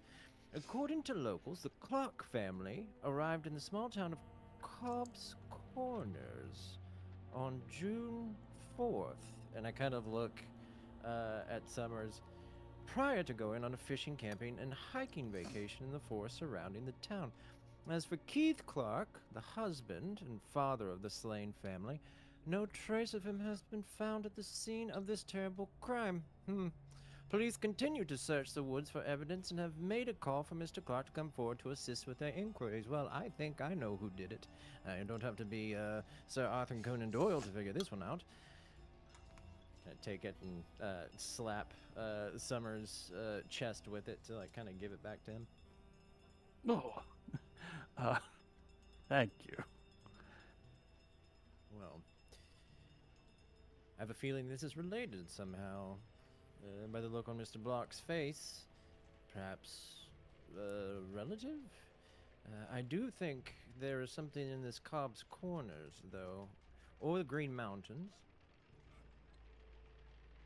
There is something there. Oh, there's something in Cobb's Corners.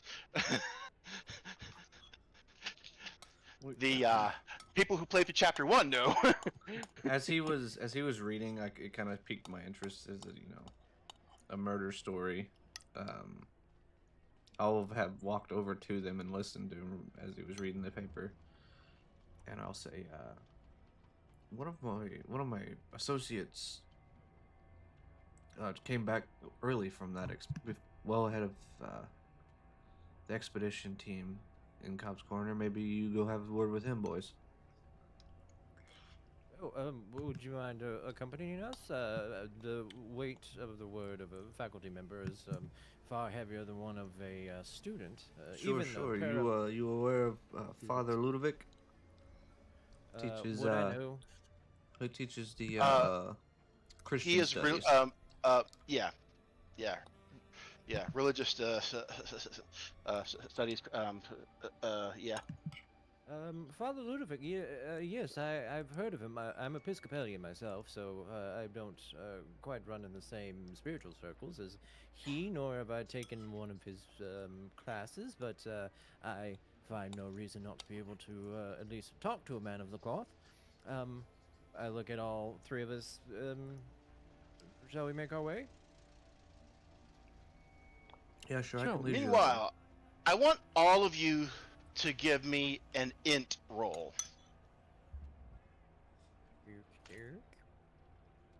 Let's see if something dawns What on is you. that exactly? An int roll? Intelligence, Oh, okay.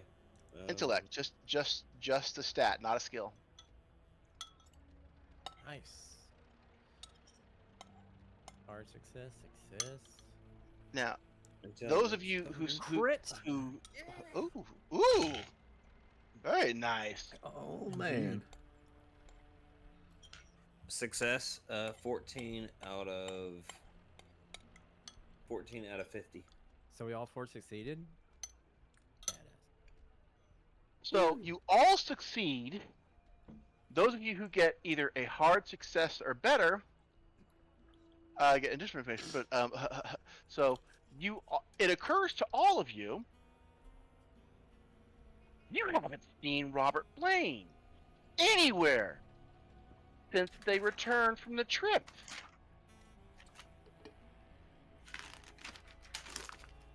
Has anyone seen Blaine?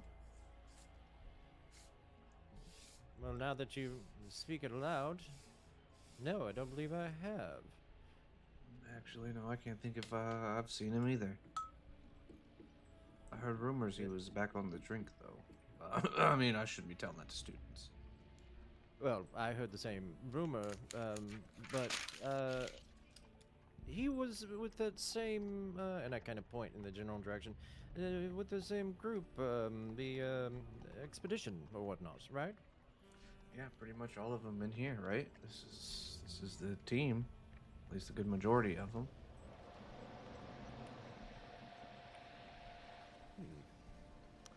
Well, perhaps Father Ludovic shall be more illuminating on the subject. He might know where our missing Mr. Blaine is.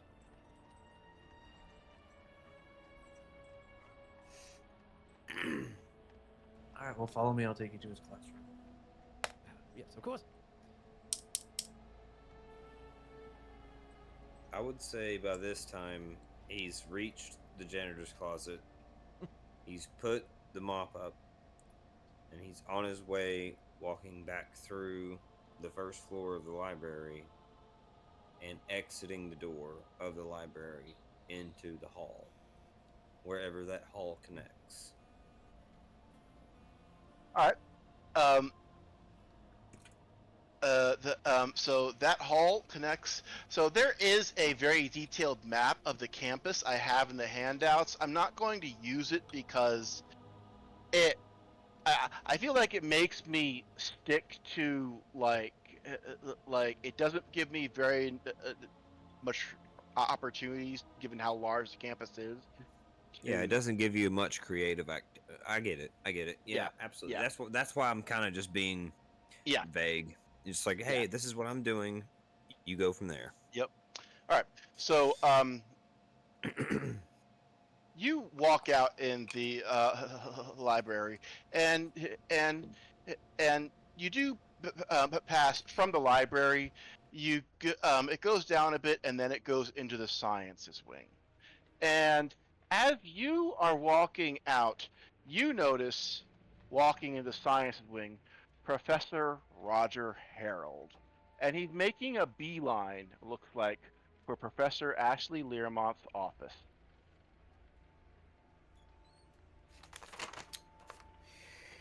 Oh, he's fire up his ass, and I'm gonna follow him. But subtle. I'm gonna follow subtle and slow. And give me a psychology roll as you're following All right, I'll do that. him, and a stealth roll. Okay, 2 rolls. Got you. Okay. First up, psychology. That's 28. That's a fail. Okay. And then the next you said was stealth. Yep. That is a 9. That is a success. Sweet. Yeah. Woo. All right. So you So something about Professor Harold doesn't quite seem right to you. You're not really able to discern what it is, but something about him seems a little bit off. But you're able to follow him to Professor Learmont's office. And the and not be seen. And you notice so he the, he walks towards Professor Learmoth's office, and he reaches down to open the door, and and uh, you see him picking the lock to get in to the office.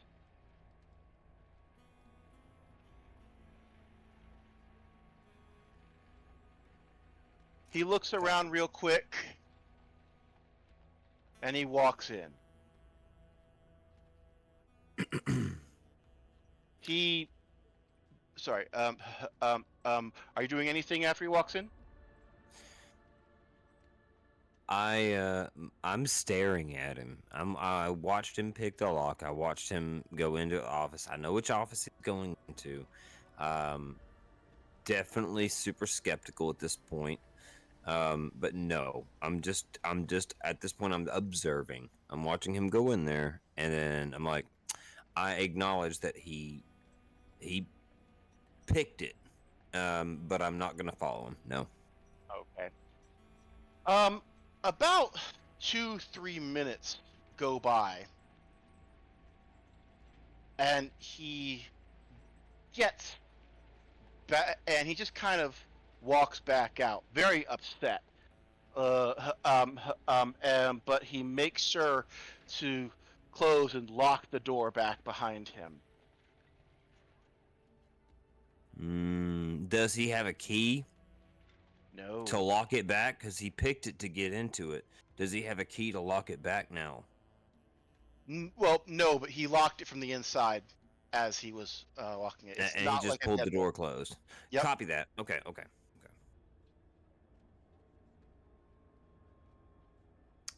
I'm just gonna. You know what I'm saying? Like, nope. Nope. But I'm clocking that man. I'm clocking everything he did. But I'm just like, Okay. how are you, Professor? And you know what I'm saying. Just keep on going. Yep. Just keep on going. Yep. He completely ignores you if you greet him as he walks by. He just kind of walks by, and something about the way he steps just doesn't seem quite right. He's normally a very friendly guy. He just kind of walks by and ignores you. Okay, so, and this is just me outside of game. Since I clocked the other dude walking weird, do I clock this dude walking similar to that other dude? No, not similar at all. It's not similar at all. Okay, copy. No.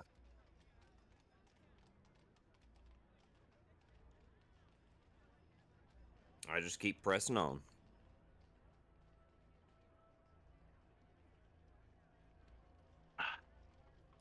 So you keep walking on.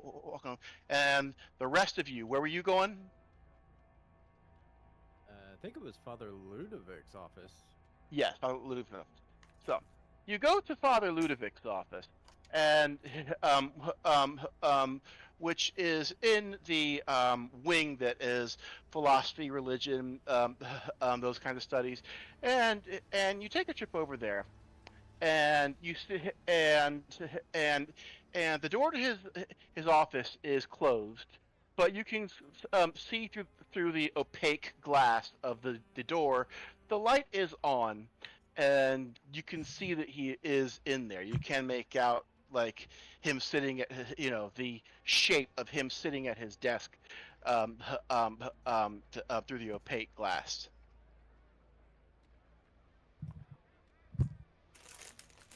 I just kind of look at Professor Farwell. I'll knock on his door. Okay. Come in. I'll fold my camera up and close the latch, and I'll stick it in my vest pocket. Come in. Come in. Crick the door open. Ludwig, my friend. Ah, yes, Professor Farwell. How have you been? Oh, just dandy, Father. Hey, yeah, you just got back from that expedition, right? I did, and it was the strangest thing near the end. Um, so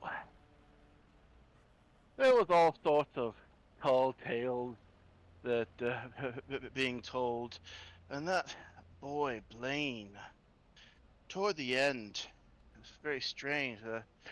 We had a representative, a consultant from the firm that was financing the organization, the Federal Oil and Chemical.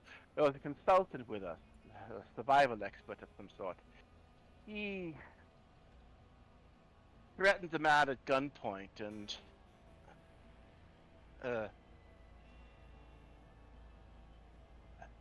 told some tale about how the three students that went missing before were still alive um, somewhere, and he needed the students' help to go get them. They had some plan about accompanying him. I had bits and pieces of it. Honestly, it was so much tall tales. It was very hard to take in all of it, and it was not very believable. But they did all seem to believe it. And Did anything seem weird about the town itself? oh, quite a bit, quite a bit, quite a bit. There was this forest behind the farm we were staying at. It was a strange forest. It was a forest of sugar maple trees. When you entered it, you felt like you were being whisked away to some other place. Some place, can't quite put my finger on it. And also there were supposed sightings of winged creatures. And you didn't happen to see any of those yourself?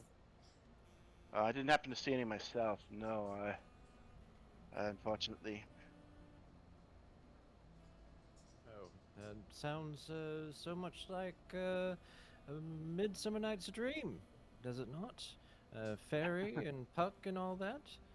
I'm sorry, Professor Ludovic. Frederick Hallowell Pierce. Pleasure to make your acquaintance. Finally, I've heard great things about you. Your tale seems quite fantastical. Would this town happen to be named Cobb's Corners? It was Cobb's Corners, yes. I look at Forrest Interesting. when he says this. Yes, very interesting. And you said that this representative from this oil company had Blaine at gunpoint? Yes, yes. Said he was trying to find 3 missing students. Would we have heard about 3 missing students formerly? Yes, it was. So prior to this expedition, there was another similar expedition the semester prior. And there was an accident that was the talk of the entire campus where one student apparently died and the other 2 went missing. One of the 2 that went missing was a girl named Daphne Devine, who was Robert Blaine's girlfriend. Robert Blaine also went, but because he fell ill, he did not accompany them on the day where they disappeared. Got you. Okay, so things are starting to click a little bit. I'm sorry, Father Ludovic. He didn't happen to mention anything about the Green Mountains at all, did he? Well, that entire mountain range was called the Green Mountains. Those Round Hill, Broken Hill, Rice Hill, uh, um, r- um, yes, it's uh, nestled away uh, in a flat land. There's right where the, the the mountain range ends. And if you don't mind me asking, what was your expedition doing in Cobb's Corners?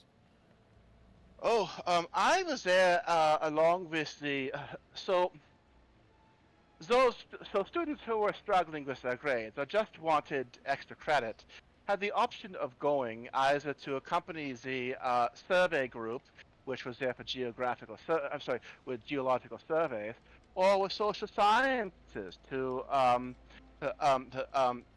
accompany the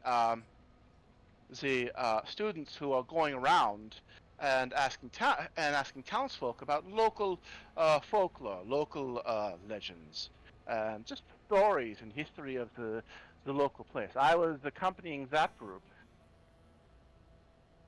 Oh, sounds quite interesting. Um, and you have not seen Mr. Blaine since, have you?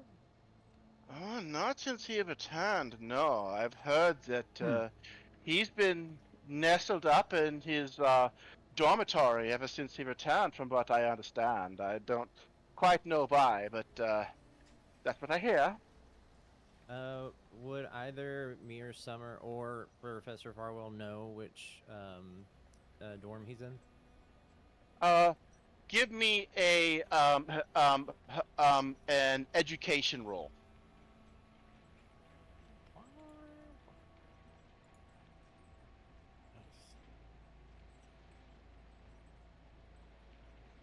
All of you who who rolled who succeeded on your education roll know which dorm is his. Okay. Yes, of course. How could I forget? He had the best bathtub gin in the entire campus. Um, what say we go give him a little visit?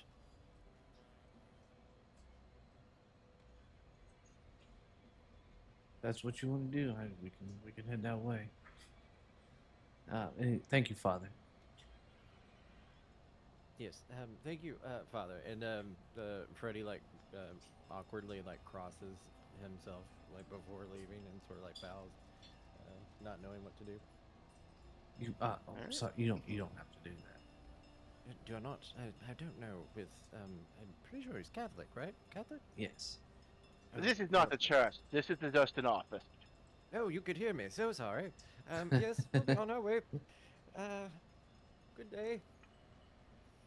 Once we get a little ways away and we're heading up to the dorm, I'll say, he's not acting different than like the other ones that went on this trip. He's Yes, he seemed actually quite normal. Which is odd in and of itself, is it not? extremely odd, but he did come home about 12. Well, about what was it? A day early? 2 days? He came home technically 2 days early. Perhaps there is something about this Roman papacy, after all. I'll tell you when It's, he first got back into the school, he was telling me that he actually met a witch or someone that claimed to be one at least. Said that Winch. Agnes Bellwether, yes. So no, yeah, Agnes Bellwether, yeah. Um, um, um. So we're gonna change scenes, and you are now, and those of you who are at who are going to Robert Blaine's dorm, now find yourself right outside of his the door to his dorm, and uh, what do you do? Well, who wants to knock? I've bought some hooch on him before. We go way back. I'm gonna have a couple of knocks. Blaine, old boy, are you in there? You hear me? It's Freddy. Today. You hear the sound of something heavy and glass flying at the the door.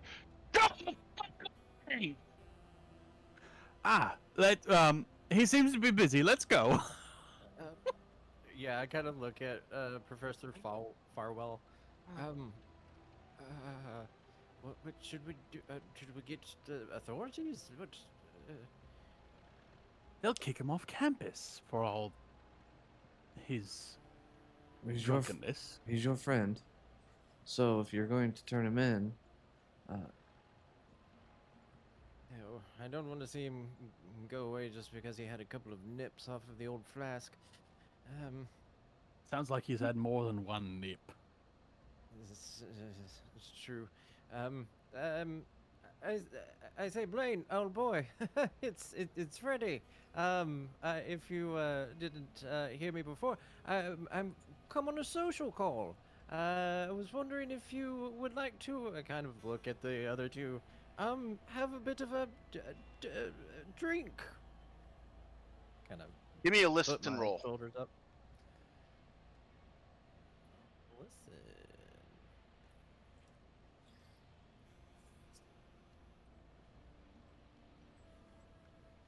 Nice.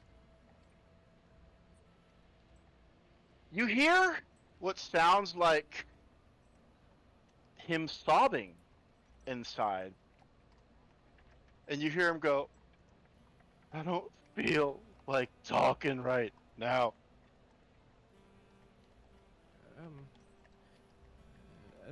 So sorry. I didn't mean to catch you in such a state. We'll see ourselves, but know that if you ever do feel like having that drink, you know where to find me. I sure know where to find you. I'm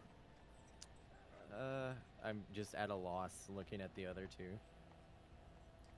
we can't Don't we look can't at be me. barging in. We'll leave him to it. All right, well, have a good one, Blaine. Try to drink some water, chap. Back away from the door. Well, that was productive. And he was very obviously drunk also. Very obviously drunk. No roll needed. Maybe we wait till he sobers up tomorrow morning, perhaps, bright and early. See if we can find that Scottish janitor to open up the door for us. I don't know, maybe. Or we could wait till he runs out of the hooch and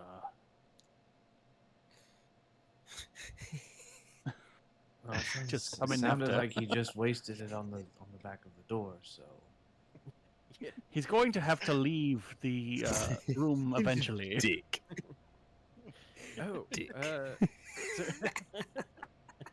so you're saying we have a good old-fashioned stakeout then? you could just try and see if the door's unlocked. Just listen, for the record, this man is nowhere near any of you. This man is just put his mop away. He's walked out. He's on his way out. He's nowhere near any of y'all. He's walking down the hallway. He's like like, oh, that's Scottish asshole. Like, yeah. He doesn't even have a reason to be anywhere near you guys. He was not involved in this plan. But here's the fun fact. He's always listening.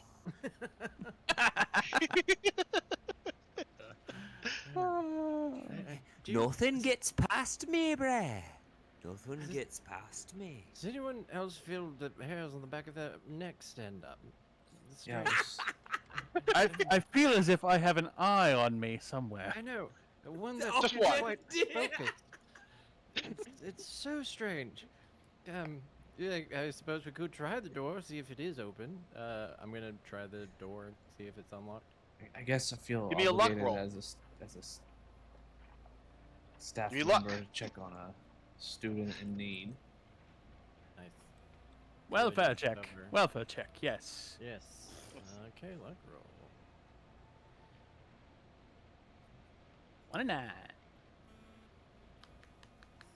Yay. Okay, all right. The door is unlocked. Okay, I'm going to very slowly and cautiously open up this door and say, Rain, old boy, no throwing of items. We're coming in very slowly just to check on your. I look back at the professor to check on your welfare. Okay, yeah, big thumbs up. It's me again, Freddy, Pierce, Piercy, coming in to just say hello Give me and either have a chat. persuade or charm, whichever you're best at. Okay. What am I best at? Definitely persuade. Okay. Oh god. I'm gonna try to push that. Okay.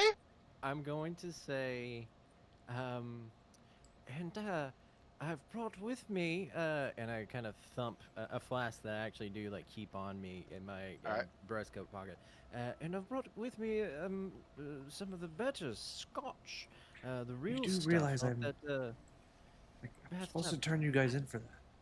I know, but I'm trying to get him calmed down. You shouldn't even. I'll You shouldn't even dare. apologize. I know. I'll apologize Hey. later. Randomly, Arthur gets a chill up his spine. He smells scotch. Oh, it's weird. It's like, never mind. It's like someone's here with us. It's strange. Okay, that was a persuade roll. Oh God, please work.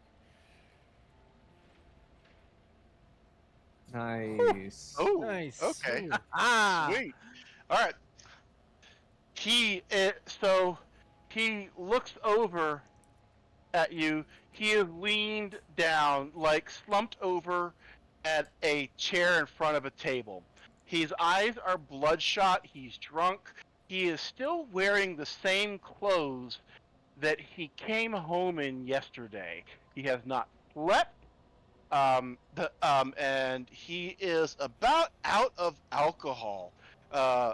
Thanks to the fact that he threw the last of his supply at the fucking door. And he's sitting there, just like sobbing, staring into an empty cup, and trying to Crying drink too. from it as if there was something into it. Oh damn. And he says,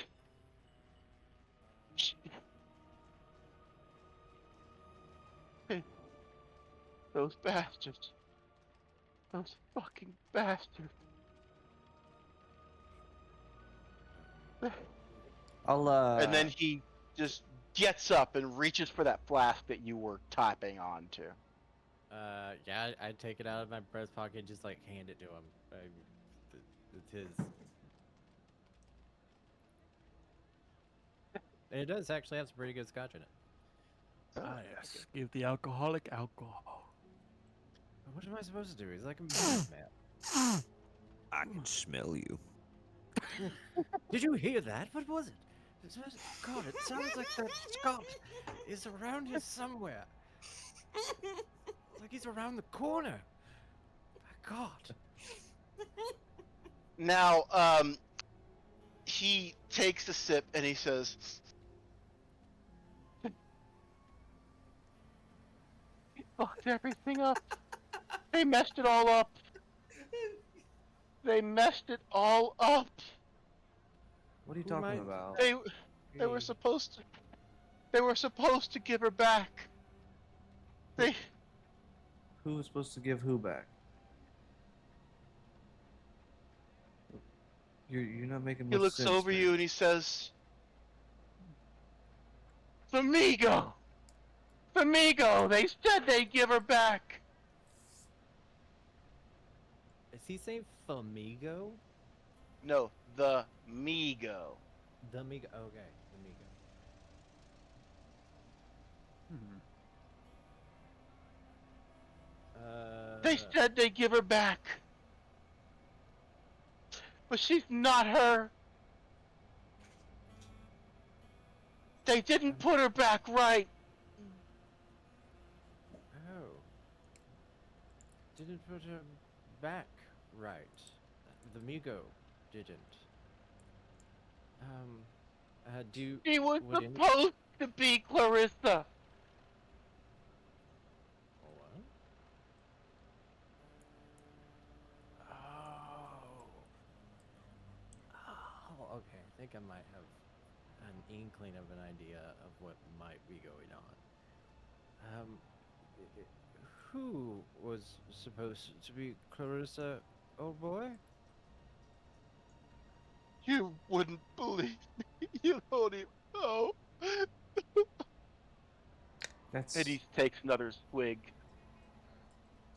Yes, they're there. I've got a whole bottle of that back in my dorm. Please don't listen Daphne! to that. Oh, Daphne. Of course. Daphne was supposed to be Clarissa, but she's not.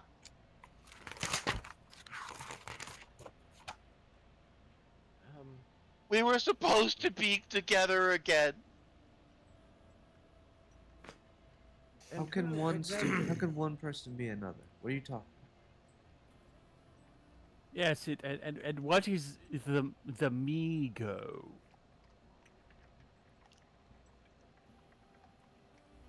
Things that you wouldn't believe me. And he takes another swig and he says, but Daphne's supposed to be Clarissa. But Daphne isn't Clarissa. Daphne's. And then he passes out, drunk on the table. Oh, god damn it. Well, I'm not there. I can't comment, so. Well, I Migo. suppose Migo. I know that. Would one of us have heard of this Migo before? No, nobody would have heard of Migo. Migo there? Migo here? So the stat you would have to roll on to determine if you would have heard of that is Cthulhu Mythos, which is a stat that everybody starts out with at 0, and you build it up by exposure to mythos-related entities. Right. Okay. Well, in that case, I'm gonna look at the other two. I'm gonna say, well, I believe somebody should at least stay here and look after the poor boy. I think he might have soiled Well, himself. well, he's your friend. No, I'm not very close with him. I do take the responsibility. I'll try to get him cleaned up as best I can, and when he wakes up, he'll have one hell of a hangover. So I'll make sure he gets water and a bit of the old aspirin. Um, I'll meet you two fine folk tomorrow. Sure. about? Hopefully, we can figure out what's going on. Maybe I still believe they all huffed some weird gas at the dig site, and it just hasn't worn off yet. Yes, that is the most practical answer, indeed. Although, I am pretty sure that that Scottish janitor might be a ghost, so I'm not going to leave out the supernatural. Not at this point, at least. But yes, I'll stay with the poor fellow. Uh, maybe get him some food. And meet you two fine chaps in the morning. And speaking of our Scottish janitor, we're going to switch over to him. Where are you right now? Well, I think that I see, where would I be? So, I dumped my bucket. I'm kind of walking towards. I'd be walking down. I'm going to be following this group subtly. Um, I walked into the library. I knew that my place was there, so I dumped my bucket. I walked out with them, so I would be following close behind them, but really not obvious, but I would Oh. be that dude I'd be the shadow in the corner that nobody really paid, because that's kind of how he was. Yes. He's always been that shadow in the corner that nobody even pays any attention to. So Right. I've been maybe I'll say I'm right outside of the door of whatever room they're in, and that way I can say I can't hear anything outside of what the game master tells me I hear. So I'm outside of the room that these people are in, and the game master will tell me what I hear. You mean the dormitory? Yes. So Okay. I'd be following them at a distance, but I wouldn't be initiating contact with them, but I would be listening. So you would have heard the smash of glass. You would have heard um,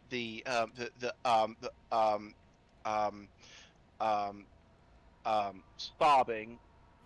That is about it, though. Okay. Okay. So at the smash of glass, my pace would have increased to the location of that sound. I would have gotten there. I would have looked around. I Already would have had And listened. on already you had a broom and dustpan ready to go sweep up the glass. and on your way, give me a spot hidden. His janitorial senses kick in. Yes, sir. I gotta sweep something.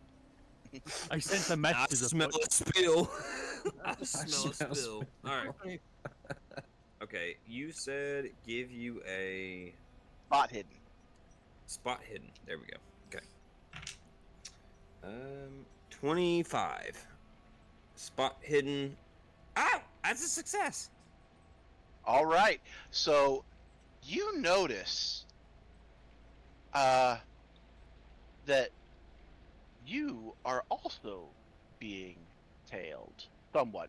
Although maybe not necessarily tailed, but there is somebody else watching, standing there, who has eyes on the dormitory. It's Terrence Laszlo. Mm-hmm. And he's just kind of staring, and he's standing there, staring with kind of intent focus, like he's just kind of standing, just watching. Mm-hmm. Not necessarily you, but the dormitory. Mm-hmm. Mm-hmm. There's nothing worse than someone that's staring at you. Like, fucking Do looks so do smug. do I sense him staring at me, or are we just kind of like I'm there, but I'm looking at this, but he's looking at me, kind of thing, or do I sense him? You kind of sense that you're being followed, and you not necessarily that you're being followed, but there's somebody else there, and that's when you notice that he is just standing there, like he's not looking at you though. It's not you he's looking at. It is the dorm itself. Ooh, ooh, okay. So I notice him. I see him. You notice He him. didn't see me. No, he did not Mm. see you because you rolled a stealth roll earlier that was successful. I'm just going to assume you're still onto that. Copy that. Copy. No, that's fine. Copy that. Copy that. Okay. I am going to shrink and just kind of observe this entity that's gazing, and I'm just gonna hold right there. I'm gonna shrink and I'm gonna kind of hide whatever I'm around, and I'm gonna observe the entity that I see as he's seeing whatever he's seeing, and that's where I'm gonna end right there. I imagine, because we're Okay. pretty much done in this room. I leave, and I see this little creep standing there staring down the hallway. Oh, Jesus. Pervert!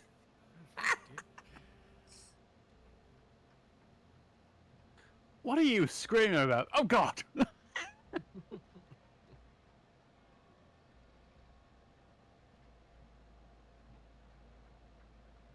Speak of the devil. And what we are going to do is let me see, just one second. Let's see what abilities. second. I'm checking something out real quick. Okay.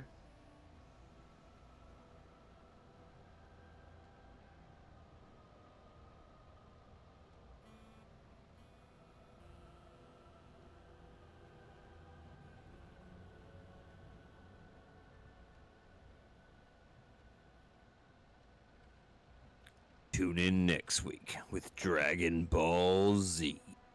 Goku is And- still gaining up the same damn spirit bomb he has been for the last 4 damn weeks. Tune in next week and we'll see the same damn thing. For some reason, Meanwhile, you keep watching. what the hell is Frieza doing the whole everybody Well, in the when world? you find I out- dare you- Well, you tune in to find out, and meanwhile, it goes back to Raditz. Oh no! Red. You remember that? No. Not him, man. Come on. We just restarted You remember how back watching when Kai. it first aired? Yeah. It's so Back bad. Back when Dragon Ball Z first aired in the U.S., they only dubbed up to the episode where the original distributor and dubber only did up to the episode where Goku was about to fight Rikum, and and he was about to do it, and then next week it was back to the beginning with him with Raditz again, and it did that like 3 times before it basically came out. Yeah, this is all we got. This is all we could get the rights to dub, and you didn't see any more of Dragon Ball Z until Cartoon Network got the rights, and they made Kai, which went past that. Wasn't there something going on with Goku's original voice actor, the Jewel of Japan, as I call her, because she's the Jewel of Japan. When I I have no watched idea. the Jewel of Japan, the original Japanese voice actor for Goku from Yeah.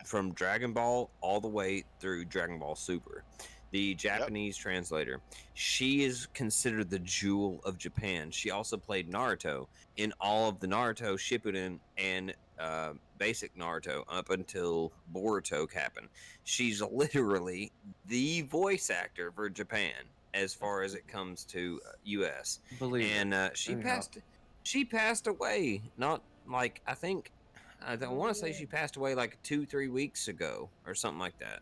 That's right. Yeah, She might not. I don't know. There was a rumor that she had passed away because there was like a universal Dragon Ball Z day because she was the voice of the best dude in the universe, Goku, and it was there was a whole like day dedicated to her that still happens every year on the day, every single year.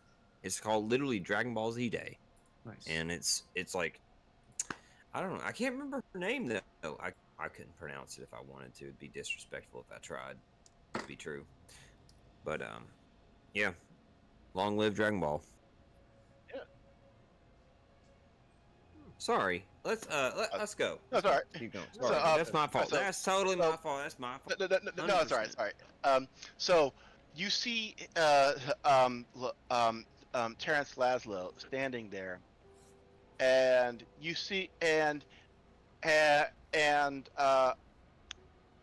give me another spot hidden.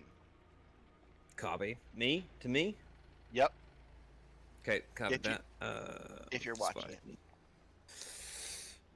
Ugh. It's 40. That's under 50. That's a win. Nice. That's All right. Okay. Oh, your first one was a hard success because your skill is 50. All right. So, reward that then. So you noticed him. He's just kind of like mindlessly swirling around his finger, just kind of like a stim type thing. He's just kind of like his hands are at his side as he's staring, and he's swirling around his finger. But you notice down below him, you notice that following the motion of his swirling finger, there are shapes forming on the ground. Oh shit. Okay. Okay. So Like I'm he's just I'm observing an incantation, is what I'm observing. not necessarily an incantation. Um, um, he's just um, um, and uh,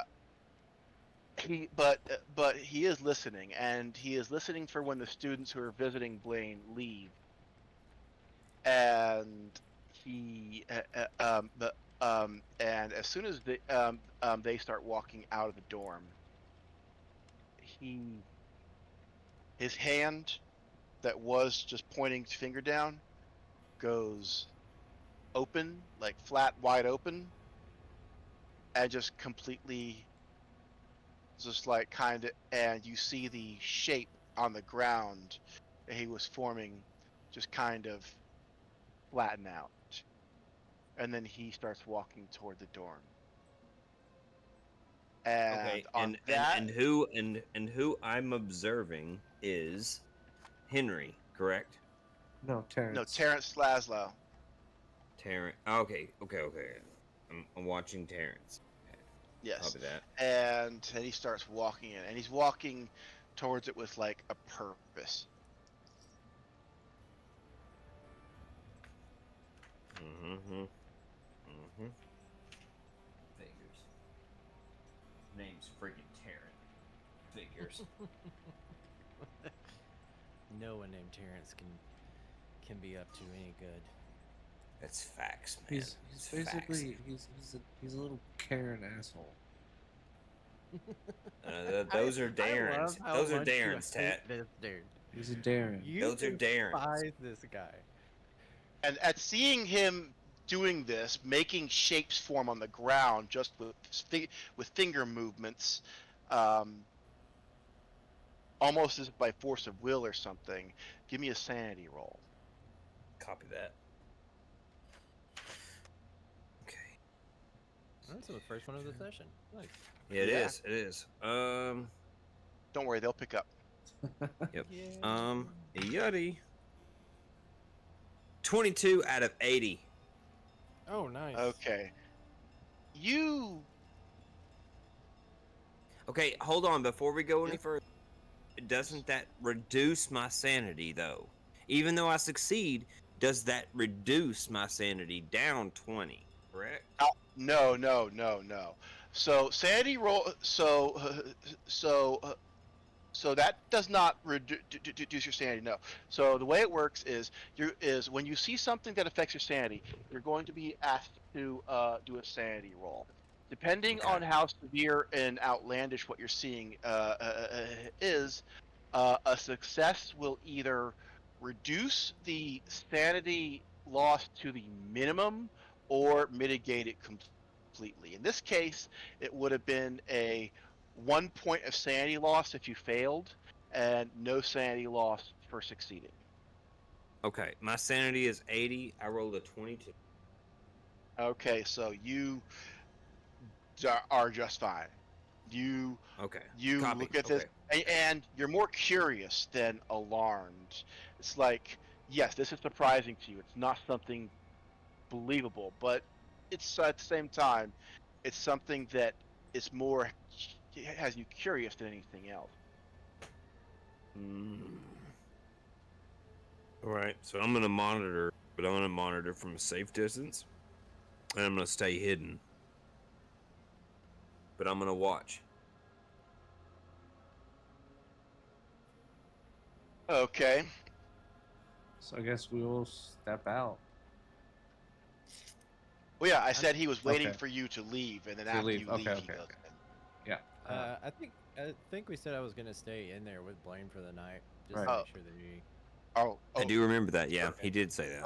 Okay. All right. Okay. At that point, I'm not going to describe what happens. Instead, what I'm going to do is um,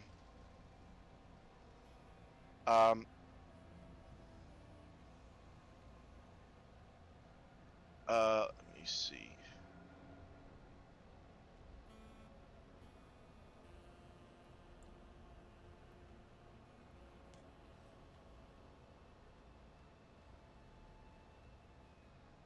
Let me see.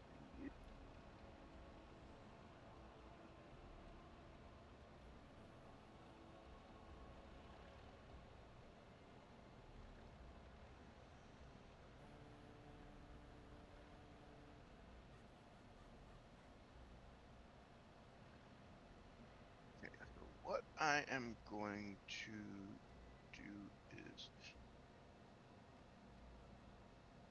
And Orange, I'm gonna ask. I'm gonna ask this just for my own clarification.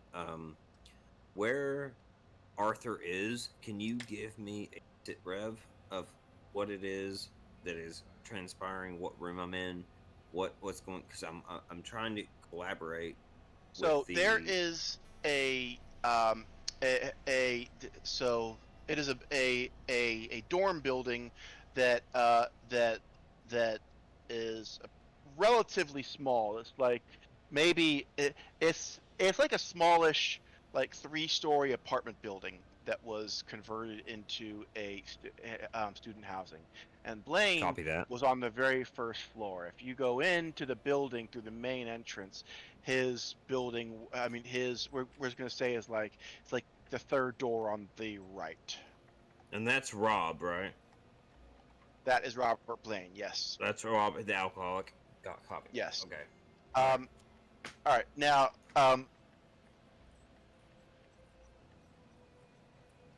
he is going to, the, uh,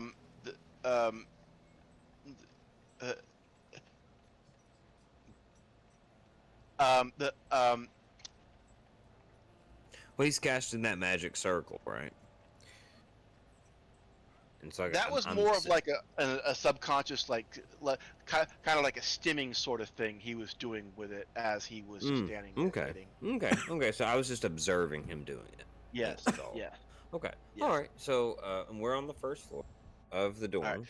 So he's walked Here we go. in to and looking for the main entrance, and he's heading down to Blaine's room, and he knocks at the entrance to, I mean, and he knocks at the entrance to Blaine's d- d- room. Yeah, he knocks on the door.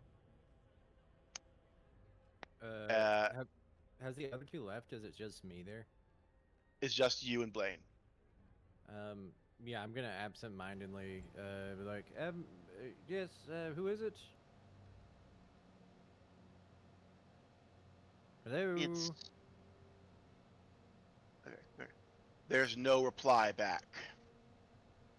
Um, um, sorry, we're good with towels and whatnot. Come back in the morning. There's another knock. Oh, bloody hell.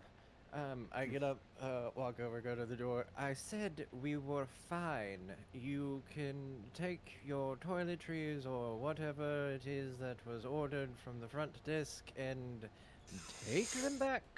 We Did you don't open the need door? them. No, I'm saying this through the door. We have it all figured out. Thank you very much.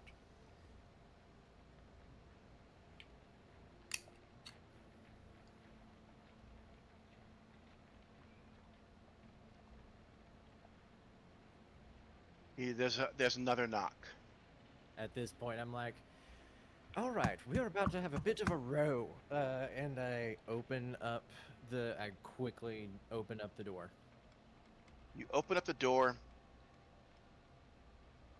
and there's nobody there. Bloody hell. I look out into the hallway, to the left and the right. I And see anything?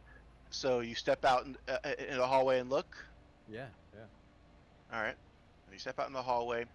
You the only thing you see is you can see the janitor who is outside the building looking in. Like Ah. he's like yeah, Yeah, that kind of at finds the me. entrance to the building. A little bit. Um Jump back. Hello, Mr. Mc McTavish, is it? Hi. Aye. Was it you who was coming to bring linens? I'm sorry, I'm a bit on edge. My friend is having a hard night of it. We don't need any towels though. We are fine. I do That's fine. appreciate That's good to hear, cause I'm not here to bring you freaking toiletries. Okay, then why were you knocking on the door? Well, I sense whoever knocked on your door is probably the reason and the thing that I followed here.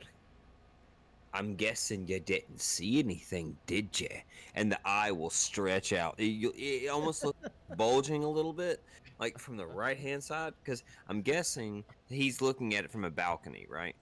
And so all he sees is just this right eye just kind of bulb, and kind of bulge out a little bit. Uh, It's like, uh, hey, um, yes, you're the only person that I've seen so far. hey, this one's loony. All right, I'm gonna come up. I followed something to your dorm, and I'm going to inspect it. Keep your doors locked and closed, and I'm gonna make my way up. I'm guessing a staircase up to where he is. If he's not on level no, 1. no. He was on level 1. He was like the third door on the right. If you go through the main entrance to level 1. Oh, okay, perfect. So I'll stay outside of like the breezeway per se, I guess. All right. Okay, yeah, I'm gonna look back into Blaine to make sure he's all right. You go back in, and you are greeted by a horrific sight. Oh no. Oh no. No, no. Blaine is now hanging What? from a leather belt suspending him over the door. His neck is snapped. This is over the restroom door. His neck is snapped, and he's like hanging like he hung himself. The leather door. Roll sanity. Yeah, Freddy's face is just like slack jawed looking at this. Can't like, isn't, it's just completely in shock. Alright, that is a success. You still lose 1 point of sanity for seeing your friend dead. That makes There. sense. Totally makes sense. It would have been 1d4 loss. No, 1d6 loss if Ooh. if you would have failed it. I mean, yeah, that makes sense. Yeah, I think that it's just too much. Like it's so hard to comprehend that I'm just like I don't think he really gets it. I think he's like, it's surreal. It's not actually happening in his mind. And you notice on the desk he was in front of where he was sitting is what looks like a suicide note that you know for a fact he did not write because you were there with him the whole time. Yeah. And we're gonna end the session here. Nice. Dun dun dun. What? Blaine, dude. I was finna get me Scottish ass up there and be like, look here, you zombie. What? I don't believe in you. Fuck yeah, fuck yeah. It's just, Oh my god. I was so close. I'm just messing. Bro, I have not been